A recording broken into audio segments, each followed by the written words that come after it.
never make it this far. They hated, they never believe me. Yeah, I would never drop the ball. I know I make it look easy.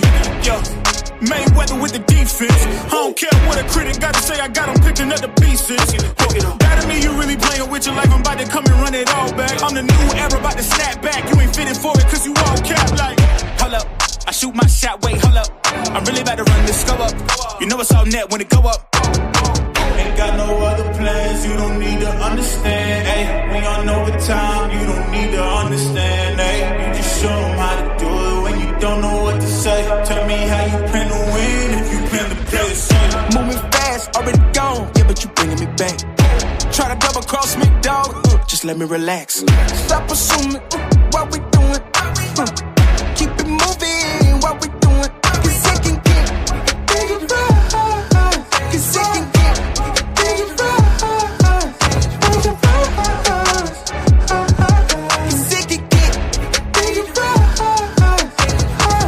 Ay, please don't play no games with me, I promise I'm too much. Ay, I can never let up even if you had enough. Ay, this ain't for the faint of heart, we always playing rough. I had enough, it ain't luck. I needed a vision, I needed ambition, I needed a mission to beat in submission with no intermission. I see the collision, the crash in the distance, they coming off track, no. When they ask what's the motive, don't talk, I just show them. They all about to see what I mean in the moment. I gotta keep going, I'm shaking the dice and they're keeping the front and they already know. Ain't got no other plans, you don't need to understand, ayy. We on overtime, you don't need to understand, ayy. You just show them how to do it when you don't know what to say. Tell me how you plan to win if you plan to play it safe. Moving fast, already gone, yeah, but you bringing me back. Try to double cross me, dog, just let me relax. Stop assuming what we doing. Keep it moving, what we doing. Cause it can get big and right. Cause it can get big and right. Cause it can get big and right. All right. Salute, ATP. What's good, what's good, what's good?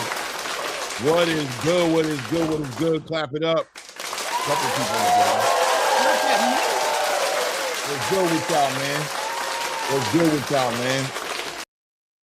What's good? Yeah, we ain't had the show on Tuesday. I had a busy week. We almost ain't had the show today, to be honest with you. Had some schedule, some things pop up. Got me moving around, man. Hard for me to sit in front of a camera. But we do got things to talk about. We didn't have Tuesday's show, but today's show, we definitely got some things to talk about. We got to talk about my guy, Shakur Stevenson. I've been getting hell, ladies and gentlemen, across the space about Shakur Stevenson and my position on that. But we will talk about Shakur Stevenson. We'll talk about Devin Haney today as well, because I think we do need to address an elephant in the room with Devin Haney. We got to speak frankly on Devin Haney a little bit here, right? And clearly that intertwines with Shakur Stevenson as well. We'll talk about that. We got some light heavyweight action going on this weekend. Benn Whittaker gets an opportunity to headline a card that wasn't his card to headline at first, with the stars have aligned in a certain way that has put him in position to headline a card like he's headlining. And there's rumors circulating about him potentially co-headlining other cards as well, coming up in the coming months. So we'll see what he does. But David Morrell takes issue with the fact that he's not involved in the main event for this fight. We'll talk about that as well, because I think that fight stylistically is a great fight that could potentially happen, but we do understand it's a matchroom card. We'll talk about all that, right? We'll talk about Ryan Garcia and Conor Benn potentially being in a fight in August. That's what the rumor is, right? That they're trying to negotiate this on the back end of Conor Benn getting a victory against Regis Prograis last weekend on that Tyson Fury card. A bit of a circus show as far as that whole situation and just the WBC's position and just the way the fight. We'll talk about that, right? Catch weight of 150 pounds. Conor Benn was in. He looked completely depleted in that fight. The weigh-ins the day before, he looked depleted, and the way he fought just wasn't. All I could think to myself is, if you take another 3 pounds off this dude, what is that going to happen? What's going to happen to Conor Benn, right? Who is Conor Benn going to be at 147 pounds? Has the 147-pound division honestly just gone past Conor Conor Benn at this point? Is this like one of the biggest mistakes that could ever be made right now to put him against a Ryan Garcia, a puncher like Ryan Garcia, with potentially being dehydrated and depleted in that fight? I don't know. I don't know what that's going to look like. We'll talk about all of that, man. We'll talk about all of that. Salute to everybody in the building, man. Marcus Warren in the building. Salute mine, yours in the building. What's good with you, man? Moon Man in the building says Zuffa Clay, yo, Ness doing too much dictatorship out there, DBBI. Listen, man, Ness is doing what he's supposed to do, man. He's been doing this for a long time. He understands exactly how to build, how to make content. You know, it is what it is. You know what I mean? But yeah, me and Ness definitely disagreed today on two specific topics. We're usually pretty good, but the Shakur Stevenson topic, he definitely isn't jacking that too much. And he definitely hates the fact of my position on Devin Haney and his Ryan Garcia fight. I don't know, guys. We're going to talk about that. I'm going to bring Angelo up so we can talk about it. But I think we got to get to a certain point where we have an uncomfortable conversation about Devin Haney, a very uncomfortable conversation. And I don't think the conversation, honestly, should be uncomfortable, but clearly it is, right? There's an understanding. It was the same uncomfortable conversation that we had to have about Gervonta Tank Davis, right? It was a conversation about the fights being made, why the fights aren't being made, and being honest about it. But also, I think as a fan base, if you are a Devin Haney fan, being comfortable as well with your fighter's decisions, your fighter's position on making certain fights and why certain fights ain't happening. We have to get to a point to where we become comfortable with it, to where sometimes it looks like the aesthetics of the situation makes you guys so uncomfortable that you can't accept a minimal amount of reality. That doesn't necessarily have to be your fighter being a bad guy or being a coward or no, it can be both. It can be he doesn't want the fight and he has good reasons for not wanting the fight. Can the fan base get past that, allow him to move on with his career, make other fights, make other things happen, and that fight never happened and not being held against him, right? That's just how life is sometimes. Sam from Jersey, salute Claymore Rain giving us a fix we need, no doubt, man. Salute to my brother Akeem Blake in the building. What's good with you? Lance Meyer in the building. What's good, Lance? My guy, walk him down. Van Hotter said you did your thing on Blue, but thank you, man. Claymore in the building. Hit that like button when you come in for sure, man. For sure, man. But listen, man, I'm waiting on Angelo to get back into the building, and then I'll pull him up. But real interesting with the Devin Haney situation. We're going to definitely talk about it today, man. We're going to talk about Benn Whittaker as well, and definitely going to talk about Shakur doing his thing, man. They mad at Shakur, man. I don't know why I'm so proud of Shakur. I don't know what it is. This is very similar to a Terrence Crawford situation for me.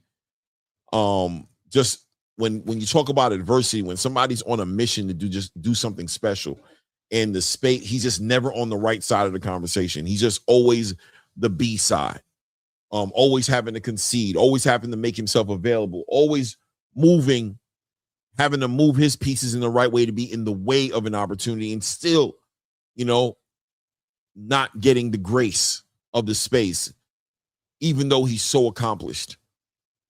Now that he's finally gotten to that place where he can call his own terms, he can dictate the terms about how he wants things to be, I'm super happy for him. Look, in a perfect world, Shakur Stevenson would fight Devin Haney at 147 pounds with no rehydration clause, and we'd see a super fight. But the reality is Shakur got plans. Shakur got plans, man. He got things he plans on doing, and people got to respect it. We'll talk about all that, right? Shout out to my brother Sam from Jersey with the super chat. With the $5 super chat. Appreciate you, Sam, man. Always supporting the channel, man. Says May 2026 be a great year for boxing. The sport, May 2026 will be a great month, maybe, for boxing. The sport needs this, maybe. Maybe that's what it is. Lance Meyer says Clay ain't backing down from that one. Nah, bro, we ain't backing down from none of that, bro. That's what people have to understand, man. We ain't always gonna agree. People people put you in a box and they think you're somewhere, and when you're not there with them, it's like you're changing. I had people telling me on TVV, be yourself, Clay. Be yourself, bro. You're letting two-tone affect you. You're like, come on, bro. I gotta be. Come on, bro. I'm 48 years old, bro. Trust me when I tell you I'm always being myself. But certain things ain't nothing wrong. Certain things we're gonna agree on, and some things we ain't. Today, me and Tone agreed on that. You know what I mean? He gave me, listen, man, I gotta be honest about it, man. Shout out to my brother Angelo Ray. Angelo, what's good with you, man? Light work with it. We light work with it. What's good with you, Jello? Yeah, man. Kind of a off week. I know you kind of crazy. We're used to work schedule went left on me, man. Yeah, we're used to. I mean, we were flowing too, man. We did that watch party with Iglesias up in Canada, and then everything was going fine. And I was like, all right, man, we're gonna do Tuesday like normal, and then bam. And it's birthday week for Clay, y'all. Even though he don't really celebrate it. Right. Birthday's on Friday, everybody. So throw some super chats, you cheap mother. Yeah. Support, man. It is what it is, man. Shout out to Coach Bernard in the building, man. What's good? Coach. All right. Coach Hackett's up in the building. All right. Yeah, so like what do we always tell you guys about ATP Combat Media, right? The best podcast that me and Clay do are when we're just talking in private. But can I just say that wasn't it me that was catching tons of hate, Clay, when Shakur won in the beginning of the year? And then I did a whole soliloquy on we're living in the Shakur era now. Right. Everybody's like, oh man, Angelo, bro, this and that. And look, I've been rocking with Shakur since he won the silver. So I don't really want to hear it from anybody. And everybody was always messing, oh, Shakur's scared. Shakur's this, Shakur's that. Man, leave this child alone. All right. This kid was so brokenhearted. Stop playing with him, man. Stop playing with that, man. This kid was so brokenhearted when he didn't win the gold medal. He was crying, right? Like that resonates with me, as you know, Clay. Like when you show real emotion, right? That to me, I'm like, all right, I'm team you now because you're actually showing a real emotion, and I can understand where you're coming from. I empathize with you, right? You wanted to win for USA so badly. It's a dream of yours ever since you were a kid. You didn't get a chance. So what does he do, Clay? Gets a good-ass manager, moves his career perfectly fine. And by the way, do you know how much hate I got when I was saying to people, no, man, Shakur should already be on the pound-for-pound list. He beat Oscar Valdez. And all of you guys are sitting there talking about how Oscar Valdez is this, Oscar Valdez is that. Shakur made it look silly, right? And then oh, man, you just love Shakur too much, bro, right? So now here we go. Fast forward to 2026. Apparently, I still love Shakur too much, Clay. Even though, to use the words of Anthony Joshua, Shakur Stevenson is the landlord. He's the boss. The needle moves. Is that what AJ said? What's that? Is that what AJ said? You said Anthony Joshua? No, AJ said that about him, remember? AJ said to Fury. No, AJ said to Fury, I'm the boss. Exactly. Yeah, that's what I'm saying. Is in the space of current boxing, the pound for pound number 3 best fighter in the world, which may I remind everyone, Usyk said he's pound for pound number 1. Now I don't agree with Usyk. That I love Shakur, but I don't agree with Usyk because I still think Naoya Inoue should be pound for pound number 1. But the fact that the actual pound for pound number 1 said the pound for pound number 1 should be Shakur Stevenson. He didn't say that about Devin Haney. Shakur has not let anybody slow his. I am so proud of Shakur because in this space, in the boxing space that we're in right now, the toxic boxing space where the fans, Shakur has received very little grace from the boxing space. So now he's doing his thing, man. He will let the history books tell the story. He's no longer moving according to what fans are demanding, what they think of him. He's doing what he has to do, bro, and he's winning. People want him to move how they want him to move. Well, that's what happens when you burn the bridges, bro. The credibility's been burned from the boxing space. All the fans who, like I see somebody in there right now calling him a coward. Like, shout out to you. No problem, right? Like everybody is owed their opportunity to have their opinion, right? But 100% so are the fighters. The fighters are definitely in position to also have their opinion. And the way Shakur feels like is fuck y'all. Fuck everybody. Anybody who questioned me, didn't want to give me my grace. I wasn't allowed to have an injury against De Los Santos. I wasn't allowed to go to Eddie Hearn when it came to making the Tank Davis fight. I wasn't allowed to negotiate with Devin and try to go to purse bid. I wasn't allowed to do these things. Now I'm allowed to do whatever the hell I want. because yeah, I mean, got the backing. certainly, Clay, can I just say too, he's allowed to call Turkey Al Sheikh apparently because he's talking to him a lot. Listen, we're going to talk about a lot of stuff today, right? So Shakur is in a position right now to where he doesn't have to move unless he's ready to move.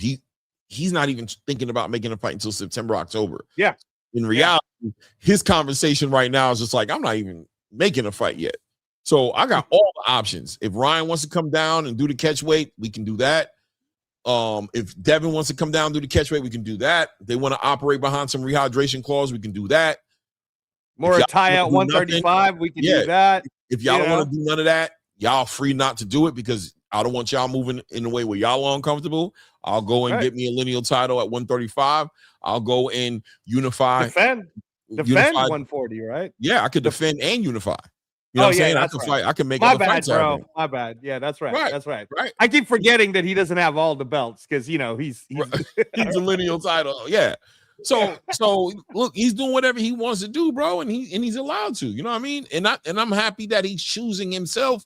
He's choosing his kid. He's choosing his girl. He's choosing his life. He's choosing his mental health over trying to convince fans that he's something that he knows he already is and has proven it by fighting a Teofimo Lopez and dominating him, by becoming a lineal champion and unifying at 130, by becoming a WBC champion at 135, by becoming a WBO champion at 126. What belt did he pick up at? Oh yeah, that was Oscar Valdez. I think it was the WBC, bro. Was it a WBC belt? I thought he was the WBC champ, Oscar Valdez, but he might have been the WBO. I'm going to double check. Right. But at the end of the day, doing all those things, right? But more importantly, I think is Shakur Stevenson has the backing now. He's the guy dictating the terms. On the other side of the conversation, Devin Haney. Can we have an uncomfortable conversation, Angel? I don't think it's uncomfortable, bro. I'm very comfortable having a conversation about it. It's everybody else who's uncomfortable about me saying truthful things. And by the way, can I just, before we get started, how many times have we backed up Devin Haney on this channel, bro? I'm backing him up right now. I'm backing him up right now. But all right. I am backing him up, and I'm gonna show and prove more than I can say that I am backing him up. You know what I'm saying? I think Devin Haney has the right to do whatever he wants to do with his career, and he has to do what he thinks is the right thing for himself.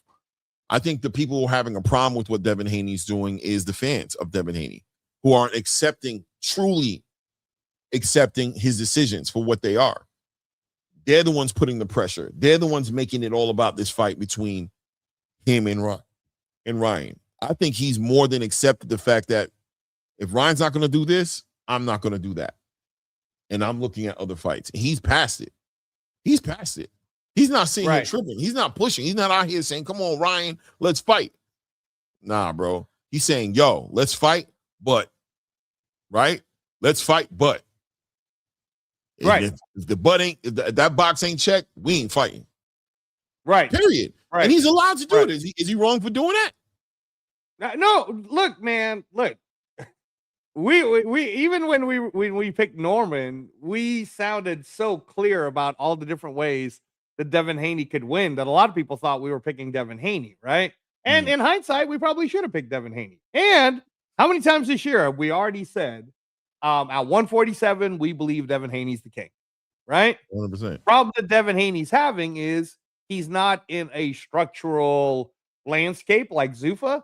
So because he's not in a structural landscape like Zuffa, he's in the wild, wild west.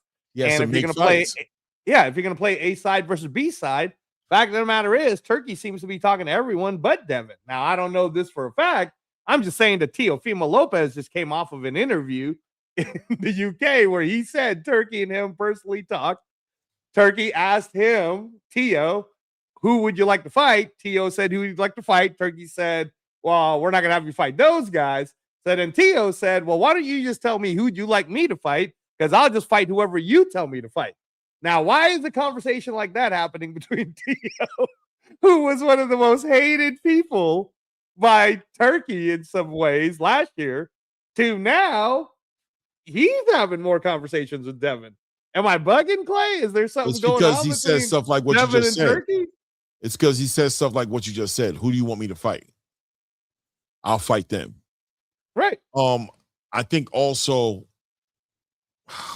it's going to have to be a piece by piece type of thing, right? There's that part, right? What you just said. Then there's this other part, which is Turkey likes exciting fights. Yeah. He really That's does. And it's not about a knockout. It's not about a knockout. A knockout is great, but he understands the fighters that don't knock people out. He understands who they are, but the fights can be exciting still, interesting. You know what I mean? They can be cerebral. That sweet science can be showcased in a way to where it's super entertaining. It doesn't have to be a stoppage, but I think there has to be an intention, right? There has to be an intention of like putting in the pain, putting in the work. Devin, I'll go back as far as the Regis Prograis fight. Okay. Right. You talking about Chase Center, San Francisco? Yes. I'm saying the fight where he probably could have put Regis away. Oh, for sure. For sure. And he didn't. He did not. He did not. Like, so by the way, for all of you guys who keep making fun of Conor Benn not putting him away, neither did Devin. Just want to throw that out there, Clay, when you start messing with my dude, Conor Benn. All right. Hey, this is anybody who doesn't like the thing about it for me is I accept this side of boxing for what it is.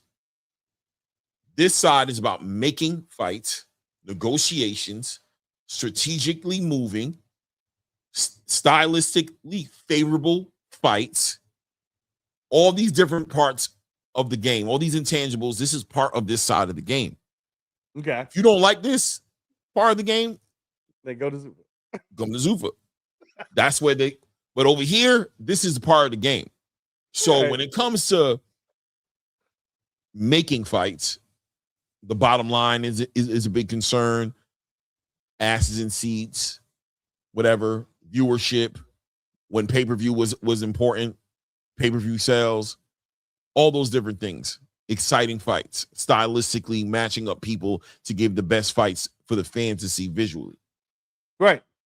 Is there an argument there to say that Devin has pretty much proven that he's always going to choose safety, which I don't want to even say that, but that's the only word I could think to describe it, but he's going to pick that safety aspect over the entertainment aspect. Does that make sense? Yeah, no, it makes sense. I think that more importantly, like neither me or Clay is saying that Devin Haney's acting like a little bitch.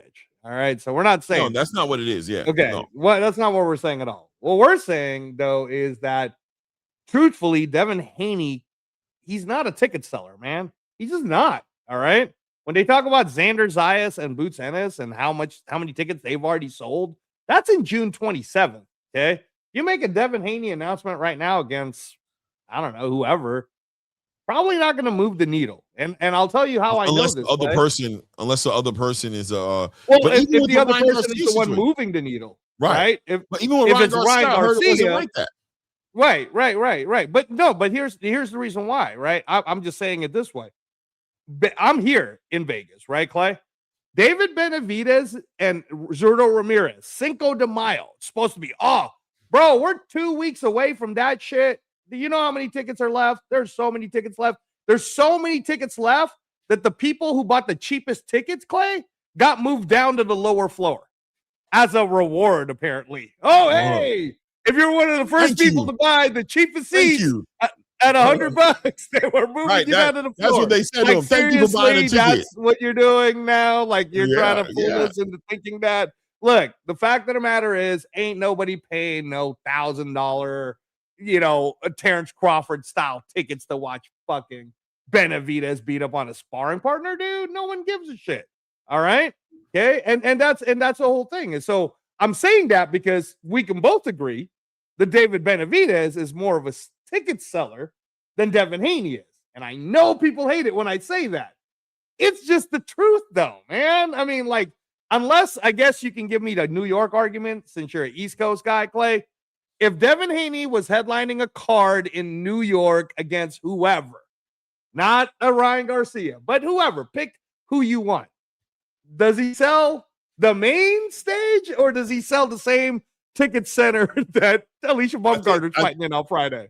I think the real litmus test, Angelo, is good business is good business. Now, if people want to make the argument that the reason these promoters aren't putting him in the biggest fights right now is because they just don't like him. Fine. But there's also another part of the conversation to where it's not good business, right? Yeah. Because at this point in the game, there's a track record, right? There's something to reference. What we think it might be, the eye test, we're past that part of the conversation here. We actually know what it more than likely will be, and we have numbers and data to crunch. At the end of that Ryan Garcia fight, Devin Haney was on the verge of fighting for BLK Prime. Yeah. Hey, man. There was a consensus agreed upon, not only with the Bob Arams, but with the Eddie Hearns, the people who actually work with him. A lot of promoters, to the point to where Devin Haney put out a tweet and said, they trying to blackball me. And he put it on Ryan Garcia's shoulders, right? Like, I'm suing this man because this man ruined my brand to where nobody wants to give me money. Now, people just kind of stayed quiet and went with it. Like, yeah, man, he ruined him, bro. He should sue him. I don't know if one fight does that to you. Take you from being worth millions of dollars to only worth $1 million or $2 million or 1.5 million. Right. That being said, rather than take a fight over there on BLK Prime, he went on a hiatus, right? He decided to take a break from the game because it was stressing him out. Turkey came and saved Devin, bro. Yeah, and said, by I'm going to pay him for your fight fight. Jose Ramirez, right? And paying him top dollar to do it. Yes, that's right. And you know, that set the price point for Devin Haney. And from that day on, he said, yesterday's price isn't today's price. I'm way more valuable than I was before. They put him in that little tournament where he was supposed to beat Jose Ramirez. You were there, by the way, for it. So can you tell me how exciting that fight was? No, I don't need to tell you because we all saw it. What you saw is what it was. Actually, it was way more exciting in person than it was on TV. On TV, it was horrible. So, all right. Because there was actually people who was just exciting. There was a lot of it was, you know what I mean? So, but the fight was not, didn't deliver. Ryan Garcia was supposed to beat Rolly Romero, right? He didn't do that. No, he did not. The performance against Jose Ramirez was horrible. Yes. And on the back end of that performance, and to be fair, the Canelo Alvarez William Skull performance as well. Horrible. Right? Which was another horrible fight. Thank you, Nalia Inoue and Ramon Cardenas. Yeah, they saved that weekend. Turkey puts out the Tom and Jerry thing, right? Says, no, that's how bad it was. It was Tom and Jerry. Event. He was like, Tom and Jerry will not be accepted. You will not fight here. There's no room for that here with the Ring Magazine in Riyadh season. Right. Turkey gave him a fight, made another fight happen for him with Brian Norman. Right. Right. And everybody the number one guy, the boogeyman at the time. Yes. The guy who just put somebody in a coma, damn near, knocked him out, and the dude didn't remember nothing that he did for the last 4 to 6 weeks. It was some crazy number, right? What he did to what he did, Jin Sasaki. Right. He puts on the performance and he knocks down Brian Norman, bro. Exciting. He knocked him down. But as soon as he had an opportunity, he got back to working behind that jab, working on his back foot, and a lot of hugging. Now, people are going to argue. People are going to argue and say, was Brian Norman doing a lot of the clinching, which I agree. I think Brian Norman was smothering his own work a lot. But I think Devin also played his part in it. But bottom line is there was hugging. Whoever you want to blame it on, that's on you, how you saw the fight. Is there an argument there to say that Turkey was not impressed with that performance? Turkey was very not much impressed with that. Thanks to Bam Rodriguez, David Benavidez, and Yard, and more importantly, Abdullah Mason and Sam Noakes, which, by the way, shout out to Abdullah Mason, fighting on TNT USA, free lineal cable TV on July 4th in Cleveland, Ohio, against who's Abdullah? Oh, Joe Cordina.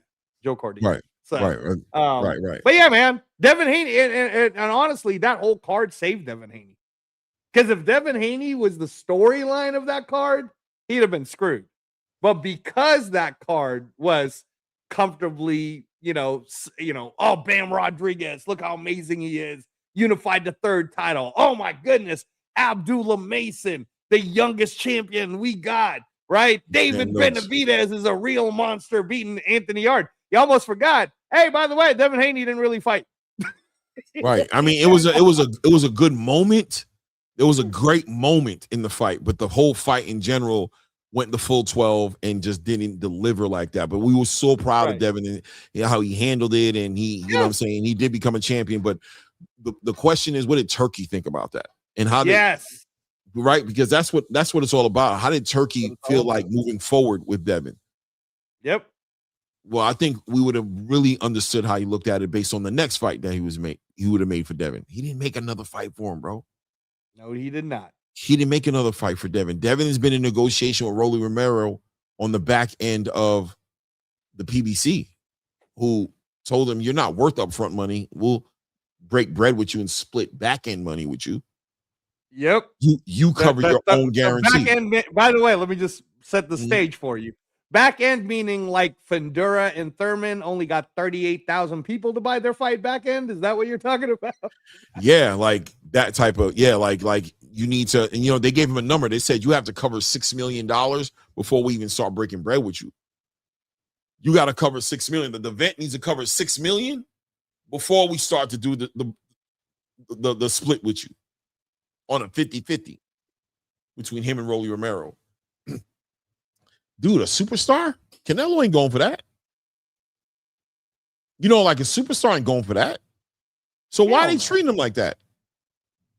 Where's that coming from? Hey, look, man.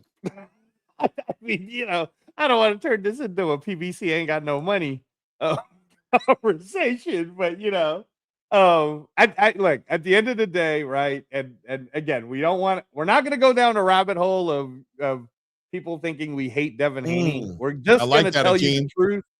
Yeah. Yeah, Akeem, do you have to lose your discipline? No. Did Shakur lose his discipline against Teofimo? No. Turkey loved it. He's ready to pay. He's ready to pay for another fight for Shakur. He want to see Shakur continue to make history. So it's not about knocking out. It's not about losing discipline. But can you balance it? Are you able to be defensively responsible but still engage and give this the fans an exciting fight? Right. I don't know. Right. You know what I'm saying? Right. I mean, I do know, to be honest with you, there are fighters who do that all the time. Yeah. Yeah. With Haney, safety means like he wants upfront money that's unrealistic. All right. So I'm gonna make it really simple for you, Akeem. We're in the NFL draft next week. Shout out to my guy Severe, who's gonna be there at the draft. Shout out to the Raider Nation. We finally doing it, Severe. We finally doing it. So if you think you're like Odell Beckham, let's say, and you're worth more than what the market is willing to give you, then you're delusional. And you're going to end up in the sidelines, not playing for a team, playing flag football, hoping somebody will pick you up for a veteran league minimum. That, sir, is Devin Haney. He's Odell Beckham right now. Bro, be realistic. Could you help a team? Devin, could you help a show? Yes, you can. Can you headline it, though, and actually sell hella tickets and sell a bunch of pay-per-views? No, you cannot. So what's the fair deal here? What's the fair value? You're a champion, so I'm going to pay you a certain amount for being a champion, but I'm not going to overpay you, say, like Conor Benn, right? And the reason why, for anyone who I hate that. How many people were there on that event? I think it was recorded as 60,000. Bro, can Devin Haney sell even 20,000 of the 60? No, he cannot. So I'm sorry, Clay. I'm sorry, bro. Like, I mean, I don't know what people want me to do. Well, Alaikum Salam, Rahmatullah, Fly Frequency. Fly Frequency says, Angelo, but who goes into a fight with a zero guarantee? Who has done it? I agree. No, people have done it, I guess, but I agree though with Flyer. Like, you that's what I'm saying. Guarantee. People have done it, but no, not a superstar. Devin shouldn't go in there with a guarantee. But the question is, why? Why? Okay. There's a hard conversation that people need to have here, bro. It's business. If there's money in it, you're gonna make money. There's a reason. I mean, so what is the narrative that you guys would like to push? Would you like the narrative to be that they just hate Devin and they just don't want to give him money because they don't want him to have money? Or is there a money in, money out scenario here that pans out for them where it's like, we're scared that we're not going to make bread? Right. Devin Haney's almost being treated like the PBC. Yes. right? Hey man, you said it. He's being treated like the PBC. He's not getting a distribution deal. They're like, eat what you kill. We'll give you the platform, put on the event, and whatever comes out on the back end, we'll give you a share of it. But we're not willing to give you upfront money. Isn't that kind of weird? Isn't that interesting? Does that raise any questions, any eyebrows in the room? I mean, look, flyer frequency. There, in 2026, there are so many options for boxers to make money. I just need everybody to understand that. This is not Australia back in the day when Devin Haney was going there anymore. There are literally so many different options. And actually, DAZN made it easier because DAZN, okay, hey, we got Top Rank now. Sure, we got Golden Boy. The only thing DAZN doesn't have is PBC, right? Devin Haney's the one choosing this weird, I'm going to be a free agent because I want to establish my own marketability. All right, well, guess what, Devin? The market has spoken. Make a choice. Go with DAZN, in where they'll probably not put you on a pay-per-view. They'll probably make you like Abdullah Mason, which you should be thankful for, by the way. You should be fighting on TNT in August against somebody so that you, Devin, can go get a bunch of sponsors and it'll be shown on USA cable TV, right? Like, awesome. Amazing. Yay. Devin versus Tiger Johnson. How about that, Claymore? Devin versus Tiger Johnson. Here's whatever, upfront, $3 million upfront, and go make your money on sponsorships. You're going to be on TNT. Yay! Right? Or here's the one, the uncomfortable conversation that you and I always have. You go to Zuffa, Devin. You can go to Zuffa, brother. I mean, you just saw Richardson Hitchens and Berlanga all happy in Zuffa. Come to Zuffa, bro. Plenty of money. And you know what? The funny thing is, every time Eddie Hearn makes fun of, oh man, Dana White's only selling a few hundred tickets. It's 1,000, by the way, Dana, because I was there. It's like 1,000 tickets for the Apex. Planning on making it there for May 10th also. We'll see what happens. But let me just say this, Devin, it doesn't matter how many tickets they sell. It didn't matter when they gave $3 million to Jaya Pattaya to defend the title against Brandon Gladden. Because over there, you just get paid the money that you negotiated. So go negotiate with Zuffa, right? Go negotiate with Zuffa. The same group, quote unquote, Turkey really, that paid $15 million to Conor Benn to fight Regis Prograis. So back to you, Clay. Why isn't Turkey willing to give a $15 million bag to Devin to fight a Regis Prograis? Well, I think, but he was willing to do it for Conor. Well, for Devin, as far as that 15 million is concerned, I don't think it's about profit. I think it's about worth, not the money per se. Like I'm losing money because he's been losing money, but I think it's about performance. I think it's about, Turki Al-Sheikh's a fan of what he's a fan of, and he believes and believed at least that Devin would deliver on something like that, right? If I pay you the money, you'll deliver. The reason you're not fighting that way is because you're managing the risk because you're thinking about your next fight. But I thought if I would take away that problem, that you would just fight. Without a doubt, Turki Al-Sheikh seems to be, he just seems to be out of the Devin Haney business, bro.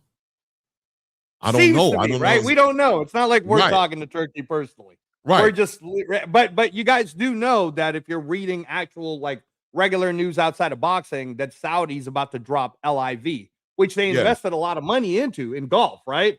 So there's a whole narrative right now that's spinning where they're like, oh, boxing's going to be next. All right, let's go. Let's just pretend for 1 second that Turki Al-Sheikh, who has already said, and I think they made a statement a month ago when the war was starting about how no, boxing's not going anywhere. That's one of the things that we're doing. But let's pretend that the funding goes down for it. $100 million for the next 5 years went into Zuffa Boxing. You can sign Zuffa, bro. They got plenty of money. I'll tell you right now, Clay, would you like to tell me which company gave $100 million to PBC? Because I want to know. They wouldn't even give 50. They gave 100 million for 5 years, like 100 million, like 500 million. Right. You know what I'm saying? 100 a year. So It is what it is, man. I think just in the spirit of moving the conversation forward and not making this a whole like kick Devin Haney in his back thing, because that's not what this is about. The truth is, what are the options? What is he willing to do? I think Manny Pacquiao is part of the conversation right now, potentially on the back end. Although you heard, right? Supposedly Floyd has signed and he's going to do an announcement. I was literally about to say that. With fight hype and the whole bit. I literally was about to say that. Manny was part of the conversation, but on the back end of information coming out now that this fight may be legitimately happening now between Floyd and Manny Pacquiao, that's no longer an option. What does Devin do? Who does Tiger Johnson, baby? Tiger Johnson already spoke to Brad Goodman. That's not it. Brad Goodman says they already got Tiger Johnson lined up. He's got to fight. They got to fight. I said Alexis Rocha, he smiled at me. He said, that could be one. He smiled at me. But, I said Devin Haney. He said, no, bro, that fight's not happening. That's not what we're doing. It's not going. Are we looking at Arnold Barboza here? What do we do? I said Arnold Barboza. I don't think so. I think I'm be real. I think it's probably going to be Alexis Rocha. But I don't know. I have no idea. You know what I'm saying? Okay. All right. But at the end of the day, what does he do? I mean, don't say Zuffa, please don't. Don't say Zuffa. All right. Okay. I'll give you another solution, Devin. All right. I'll give you another one. I see you working out with James Toney. Shout out to the great James Toney. How about this? You want to play this little game of you're going to keep training. You're going to keep making yourself better. That's awesome. I love that about you. None of us to say, again, how many times does me and Claymore have to repeat that we feel Devin Haney's the best 147-pound champion? So May 23rd, you're going to see Shakur Stevenson fight Jack Catterall for the WBA regular title. How about the winner of that, Devin, in a unification let I think Eddie that Hearn would legitimately be an option, but that now you're talking about him not fighting until September, October, bro. But he was kind of doing that anyways if he was waiting for the Manny Pacquiao bag. Was he? Oh yeah. Because if Floyd plays that game and goes, oh man, last minute, I'm not gonna. Devin will be right there going, I'll scoop up that Netflix money, no problem. I'll beat the hell out of Manny Pacquiao. That's what Devin would love to do.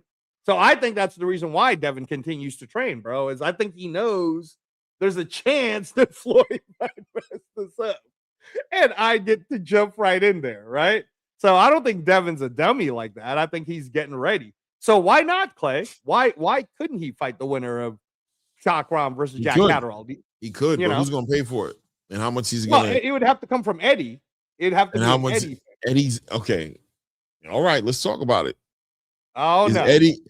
Is Eddie making that fight happen without signing Devin to at least 3? 2 fight? Yeah, I would say a minimum 3. Yeah, he said 3 So Devin's going to have to sign a matchroom. Is he willing to do that? That's what we've been saying, bro. What do I need to keep repeating myself, Devin? You either signed a DAZN group, right? Shit, sign back with Top Rank. I don't care. You got to either sign with the DAZN group, who has a television partnership, or sign with Dana. I know you didn't want me to say it, Clay, but I'm saying it. Those are your 2 options. This free agent, thing you're doing, man, it's weird. It's like, so that's I agree with you. I think that's what I would expect. I would expect for him to sign a multi-fight deal with one of the top promoters in the game, whether it's Top Rank, whether it's Matchroom.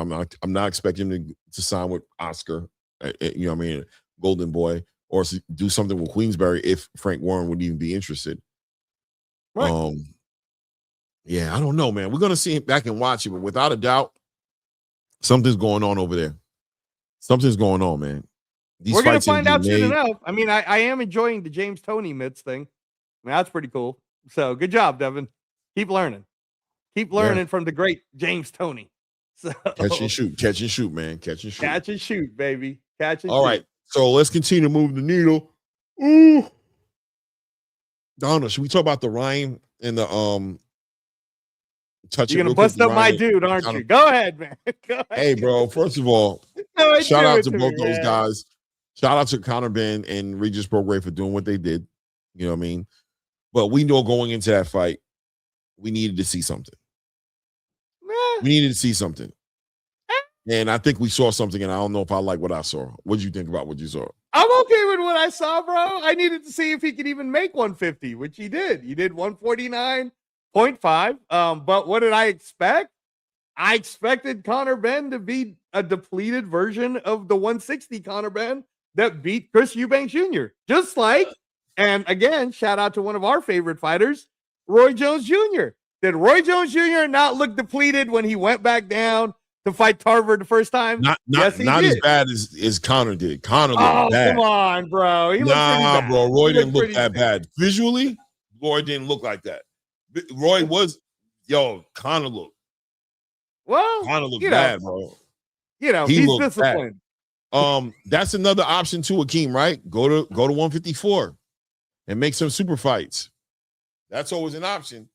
Without a doubt. Why? I don't know if that's what he's trying to do. He definitely can go to 154. But Akeem, Conor's the bag, baby. Conor, I mean, that's the funny thing is, you know what's funny is when people hate on Conor, that's actually proof that he's that popular. That you either want to like him or you want to hate him. But people will watch. No, he's talking about Devin. Oh, my bad. I thought we were talking about Conor. No, he's talking about Devin waiting for Boots. He's talking about Devin going to 151 fighting Boots. Sure, Akeem. And he obviously assuming that Boots wins that fight against Xander. You know what I mean? But that's what he's saying. Right. I mean, he got to do something. He got to get in the crosshair of somebody with some money. Right. He got to get in the crosshair of an investor or promoter, whatever, with money that's willing to pay him. Right. In order for him to make a big fight. Right. But as far as we moved on to the Conor conversation. We did, but I was just answering what Akeem had said over here real quick. All right. But at the end of the day, I'm so tired, bro. At the end of the day, Conor looked not good, bro. He looked horrible at 150, and all I could think to myself is, what's he gonna do at 147? Well, can I allow me to retort, please, sir? Please shed some light on this. Okay, so this is the whole thing again about A side, B side, and all of this stuff. Plenty of these guys that want to fight Conor Benn now could have just fought Conor Benn already, and they might have been able to beat up Conor Benn, that version that you're talking about, Clay, the one that looks horrible to you and the whole bit, on Netflix, right? That would have been great, and you didn't. So you know what you guys did? You missed your chance.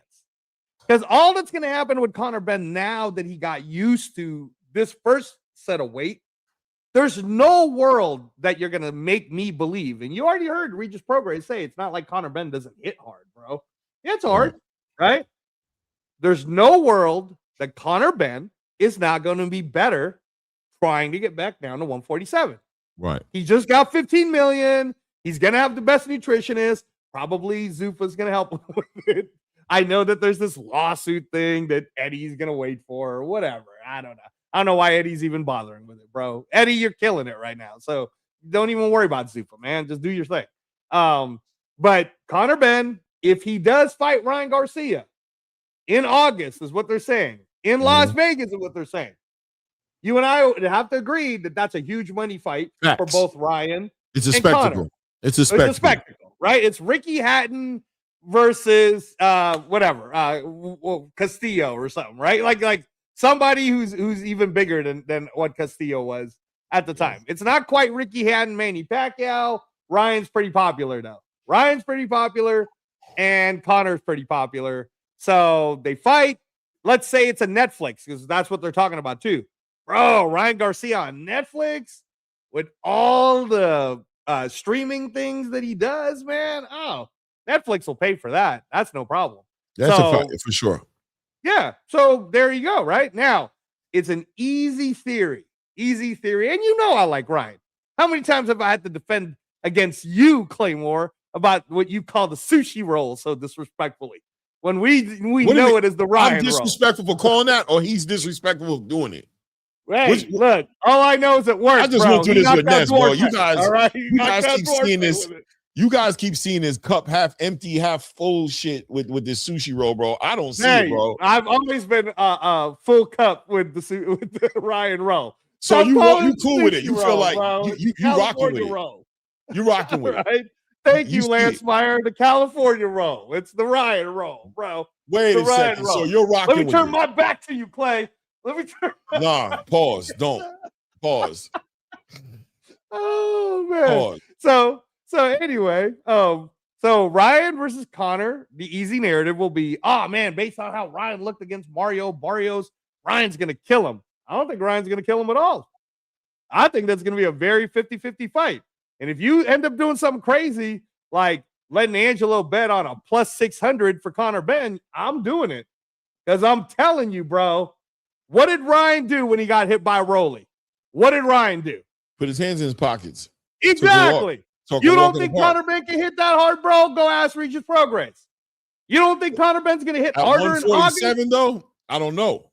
Well, I mean, that's the thing. That's why I said it's 50-50, because we don't know what we don't know, right? But I'm not convinced, man. What did Mario Barrios do, Clay, to threaten Ryan Garcia with any type of power? Was Ryan ever threatened? By who? By Rolly? By Mario Barrios on his last fight. Yeah, no. But no. Exactly. So what are we talking about here? Pause. He let off on Mario Barrios. I know. So what do you? So like that same Conor Benn right now, you don't think could have beaten the Mario Barrios we just saw? Bro, Conor Benn would have beaten that Mario Barrios too. That's what I'm trying to say. Is let's be realistic. Let's not play favorites because of recency bias. All right. Conor Benn versus Ryan Garcia, if Golden Boy Promotions isn't getting away with it, will be a hell of a fight. Right? Keith Connolly will make a lot of money. Conor Benn will make a lot of money. Ryan Garcia will make a lot of money. Thanks. In terms of the match itself, it's 50-50, Clay. Yeah, I'm not going to allow you to use ATP Combat Media to shit on my guy, Conor Benn. Bro, it's not about shitting on him. It's about truth, bro, because we're potentially going to watch David Benavidez do the same exact thing on the back end of fighting Zurdo Ramirez, right? That's true. We're potentially going to watch a fighter come down, deplete themselves, and try to compete at the highest level against the best fighter in the division. And we'll be sitting here having the same conversation saying, what the hell are we looking at? What do we believe is going to happen? Same thing here happening here with Conor Benn. The way he looked is just diabolical. But that being said, whatever he wants to do, if he likes it, I love it.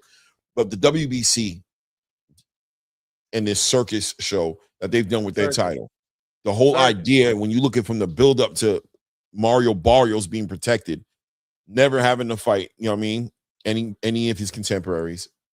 Ryan Garcia coming off a loss, being positioned to get that title off of Mario Barrios. Yep. And, you know, Conor Benn having competing in 147 since maybe Chris Algieri.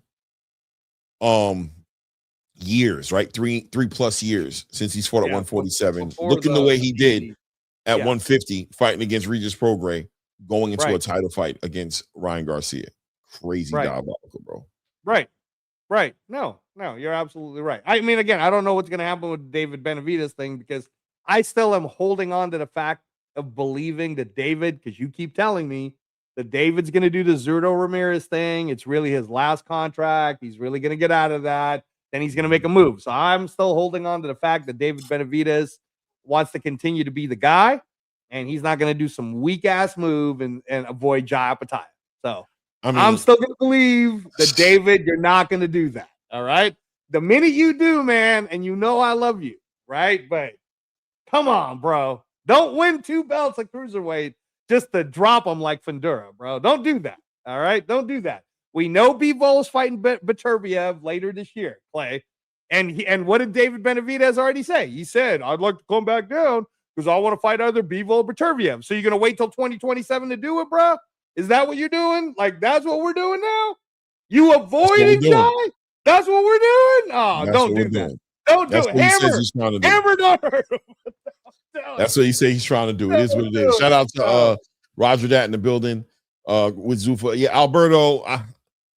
That's not. Let me tell you, that's not what's going to happen, because Zuffa is not getting their money from Saudi Arabia. They're getting it from Paramount. Yeah. You know what I mean? Bro. What are you doing, Alberto? I mean, I know you want that. I know they want it to be so bad. And look, if it fails, it fails, bro. Right? But I'm just saying that's just not. Well, they got 5 years at 100 million. You're being an echo chamber for a half truth. You know what I mean? The truth of the matter is, Paramount's giving them 500 million, bro. Paramount is not a Saudi Arabian company. You know what I'm saying? It's not a company based out of Saudi Arabia. They got plenty of money. The 100 million, Alberto, is what's helping them continue to do shows at the Apex. They don't need to sell tickets. They have money to get fighters. Yeah, that's not the. They haven't even begun to spend money yet. You know what I'm saying? Which, by the way, man, I keep telling you, in June on the Christian William Smith is one of the tea leaves for what I already said on the show 2 weeks ago. In June, there will be 2 shows that's for Zuffa that will not be at the Apex, bro. One is in America, not at the Apex. The other one is in the UK, not at the Apex. And the UK show is going to have Christian Billiam Smith come out and fight. And then there's supposed to be a Billiam Smith Jai Pacquiao fight, probably September, because I heard July. Yeah, there's a chance that Jai Pacquiao might fight in July. Is what I heard. So we'll see. But anyway, sorry. Clay, yeah, they're not slowing down. They're doing anything. If anything, I'm be honest with you. When it comes to that Zuffa conversation, I'm getting to a place where I'm kind of getting annoyed with the big stars they're signing. I feel like it's a big distraction. I'm wondering where Dana White stands on this. Right now, I'm watching Edgar Berlanga and Richardson Hitchens operate as if they're not aware of what they signed up for.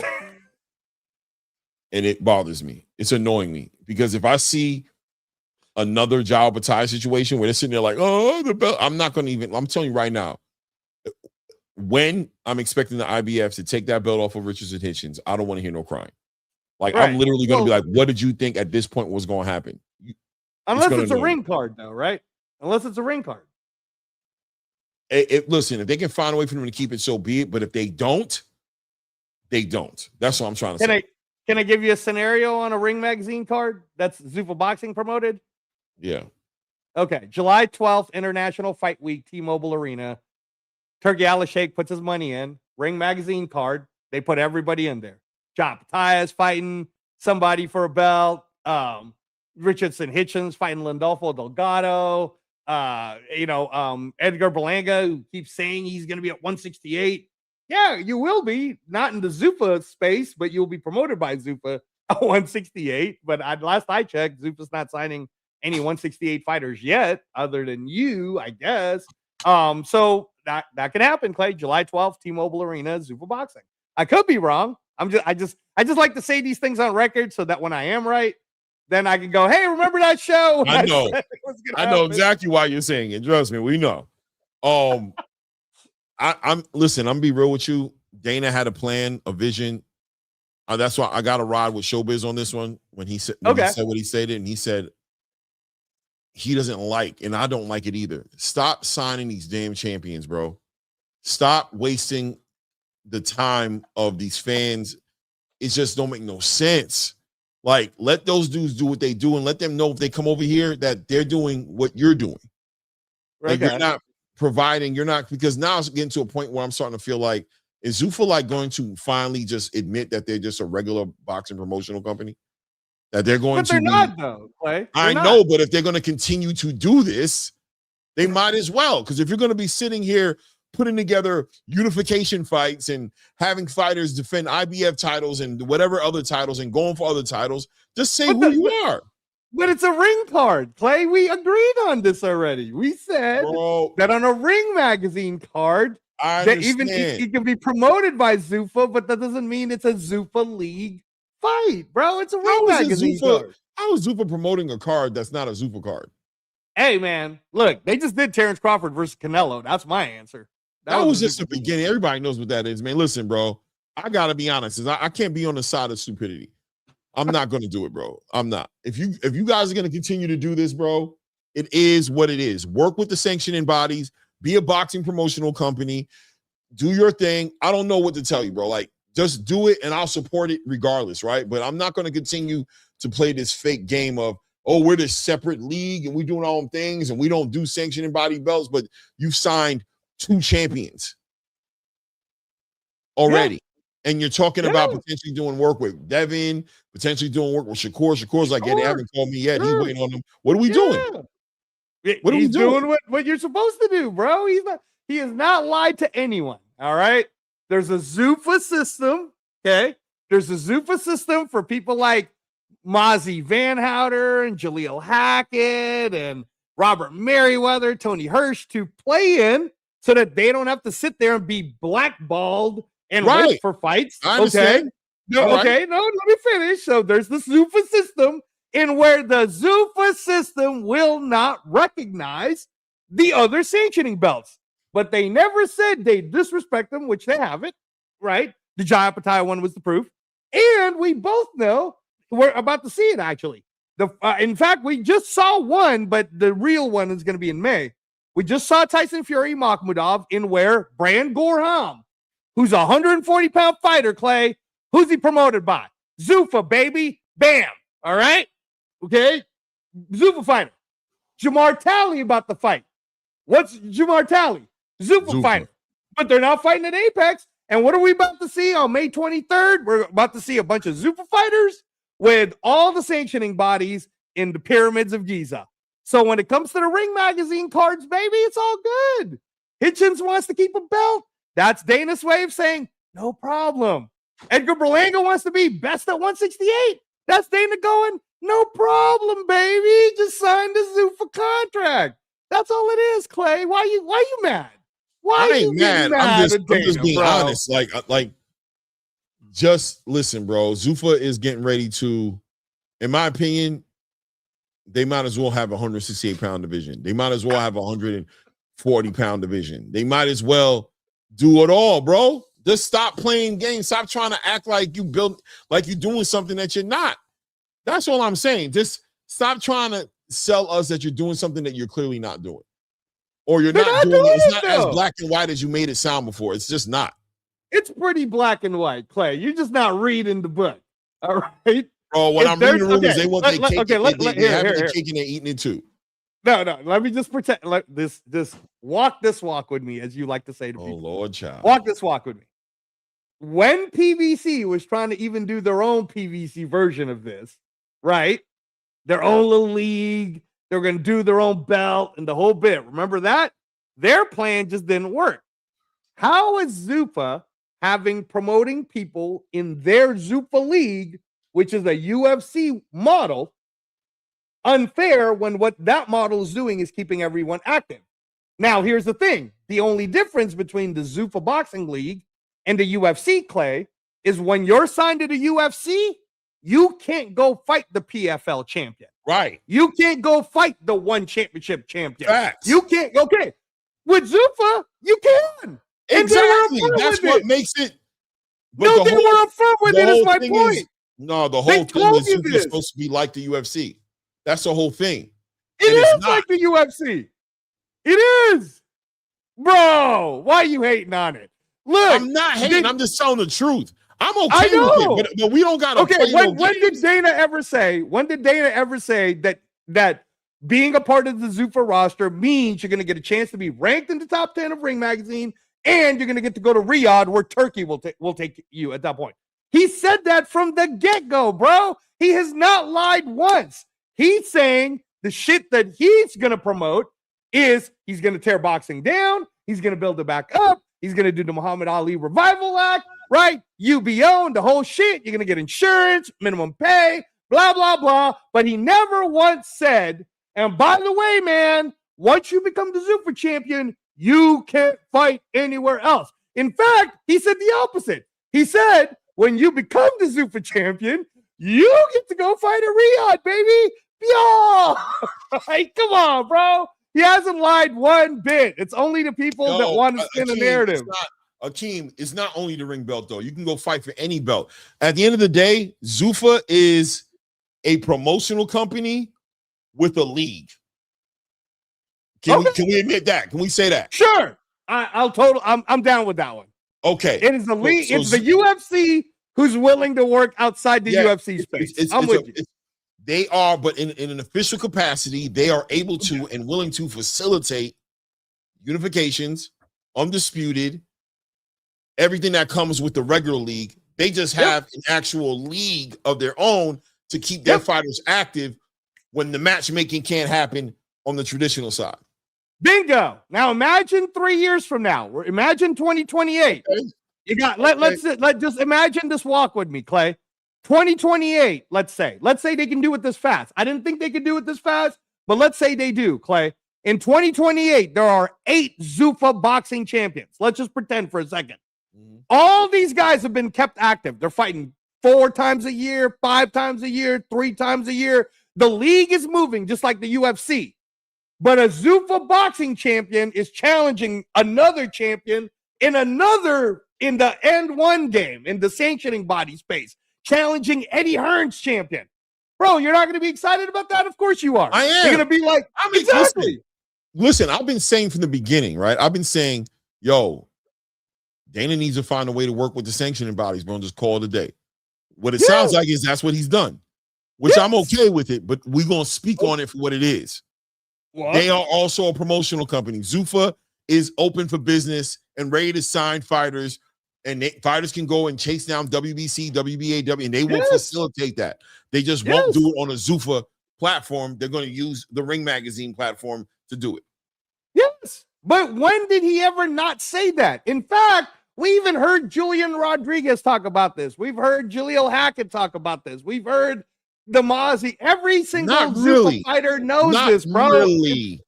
Yes, they have. It's open information. The only time it's ever failed them, or not failed Zuffa, but the IBF chose to fuck Jai. That's the truth. They had no grounds to fuck Jai. Wait. We gotta be fair. This is not 100% truthful what you're saying, right? And go ahead. Tell me the truth. Because you just said that you cannot fight for a belt in Zuffa. It has to be on Ring Magazine, right? Right. But we just saw Dana try to facilitate Jai Pacquiao defending his IBF belt on a Zuffa stage wearing Zuffa clothes and a Zuffa sanctioned event.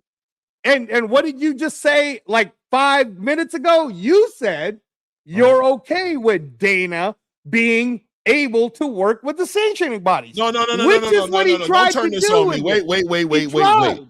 I don't got no problem with it. I'm just being truthful in identifying that rule, they did not follow that rule in that situation. They were going to let Jai Pacquiao defend his IBF title on a Zuffa stage. It didn't have to be on the Ring Magazine stage. So I'm just saying that they're willing to, it's not just strict. It's not, you're not going to fight for a sanctioning body belt on a Zuffa stage. Yes, you would, because if Brandon Glanton would have won, he would have been an IBF champion who won it on a Zuffa stage. And it would have been sanctioned by the IBF. Okay, so can you explain to me how is that different than the first ever Zuffa boxing event, Terrence Crawford versus Canelo? Sanctioning bodies were involved in that too, baby. But was that not a Ring Magazine card? That was a Zuffa. That's literally what they were saying. There was no other promoters for that, bro. That was a Zuffa card backed by Turkey. No. Dana White promoted that fight for Turkey, but it was not a Zuffa event, bro. It wasn't. Yes, it was, dude. It's literally look it up. Look it up, Clay. Look it up on Nevada State Athletic Commission and see what the promoter in hand is. It literally says Zuffa Boxing Promotions for Terrence Crawford versus Canelo Alvarez, bro. All right. Let me see here. So stop it. Stop it with this. Look, I know you're angry that Dana is so successful that you love him that Don't play with me. Don't do that. Don't say I'm married. Don't do that. That's not true at all, bro. I'm just trying to be honest about what we're looking at. I'm being honest with you too, bro. I'm being honest with you. I'm not mad. No, you're not, because you're saying I'm mad about something that I'm not mad about. Yeah, you're mad that you want to love him, bro. This is just like loving crap. Promoter, who's Steve Bash? He's mad about it. Who's Steve Bash? I'm about to get you, bro. You're wrong. Who's Steve Bash? Oh, no. Yeah, Bash Boxing. That's my guy. Exactly. That's not Zuffa. Oh, my God. The matchmakers was Dana White and Charles Bosecker. Matchmakers. They did not. That was not a Zuffa event, bro. It wasn't. Okay. Well, it's promoted as a Zuffa event. It was told as a Zuffa event. According to Netflix and everybody that was saying it was a Zuffa event. I'm going to pull up the flyer. Hold on. It wasn't, bro. Hold on. Terrence Crawford versus. Is anyone in the chat right now believing that the Terrence Crawford Canelo fight is not a Zuffa event? It wasn't a Zuffa event. Dana White was literally the guy promoting it on a stadium in a press conference. There were no Zuffa fighters on that card, bro. None. Bro, are you kidding me? Sergey Bochuk. Boom. Was he assigned Zuffa fighter at that time? Dude, they already told you they've been signing Zuffa fighters for like 2 years. Yes, he was. Boom. Boom. Give me another fact that I can correct you on, bro. Boom. No, go ahead. This will be the only factor that you've corrected me on, so stop playing with me. Bro, what else did you correct me on? Tell me that Zuffa didn't promote the fight when Zuffa literally did the press conference, dude? How are you going to tell me that Zuffa didn't do the fight when Netflix literally aired Max Kellerman saying, and this is the first Zuffa boxing event ever, bro? What are we doing? That's just that they were just saying that, but none of these, hold on a second here. Hold on a second. No. This is not what I want. Hold on. Let me find a Zuffa flyer. Let me see. Is this it? Let me see what it says here. Clean Warring. Log in. Oh, my bad. You know what, Akeem? My bad. Let me also correct Clay on that. Actually, you did. Caleb Walsh was also a Zuffa fighter. So yeah, that was the only one. Yeah, no. It was a Riyadh season. I'm looking at it right here. No, Sergey Bojack was already a Zuffa fighter. How come he got? How come Sergey Bojack got to make his debut in January Zuffa on this flyer, bro? It says Netflix / Riyadh season, once in a lifetime. Canelo versus Crawford, Saturday, September 13th. Tickets available. Allegiant Stadium, Ticketmaster. I'm looking at the whole flyer. I'm gonna pull it up right here. Can you want to go ahead and find the video of Dana White getting on a press conference and Sean Zattel asking him about Zuffa and shit because it was a Zuffa event, bro? Would you want me to send you the clip of Max Kellerman's closing soliloquy, closing dialogue at the end of a Netflix program saying these exact words, Clay? And I can send it to you. People are going to remember years from now that this was the first ever Zuffa boxing event. Bro, what are we doing, dude? You're trying to nitpick. You're being like that food critic who didn't like the fucking parsley on your steak. I'm not bro. nitpicking. I'm recognizing the difference between a Zuffa event and Dana White doing what Eddie Hearn does. Like right now, Eddie Hearn is promoting the Alexander Usyk versus what's my guy's name that he's about to fight right now? Rico Verhoeven. Rico Verhoeven. He's a promoter. He's the one who promoted the Ring Magazine card with Teofimo Lopez and Shakur Stevenson. That's what Dana White was doing. That was not a Zuffa event, and that is not a matchroom event. All right? Okay. There's a difference. Okay. The Zuffa events have a branding. When it's a Zuffa event, you see Zuffa posters everywhere. The fighters are wearing Zuffa shorts and not wearing their own clothes. That was not a Zuffa event. Now, you're allowing Max Kellerman and people to play on words, and you're being technical and trying to turn this into something. Yeah, you're being technical because outside of Max Kellerman saying that, nothing on that event said Zuffa. Look, man, everything about that event said Zuffa, including Netflix. I can't find it. Why don't you look up? Bro, you're talking about posters, dude. I'm talking about visible language on a press conference where Dana White says Zuffa Boxing is promoting this event. Hold on a second here. Go ahead. Okay, but listen, right? First of all, on BoxRec, it doesn't say that. It clearly states Steve Bash. It clearly states Steve Bash is the promoter. Which, by the way, I'd like to let you know that Steve Bash, who technically, I want to say this correctly because Steve Bash is my guy. Steve Bash technically does not work for Zuffa Boxing, technically. But also, technically speaking, you're right.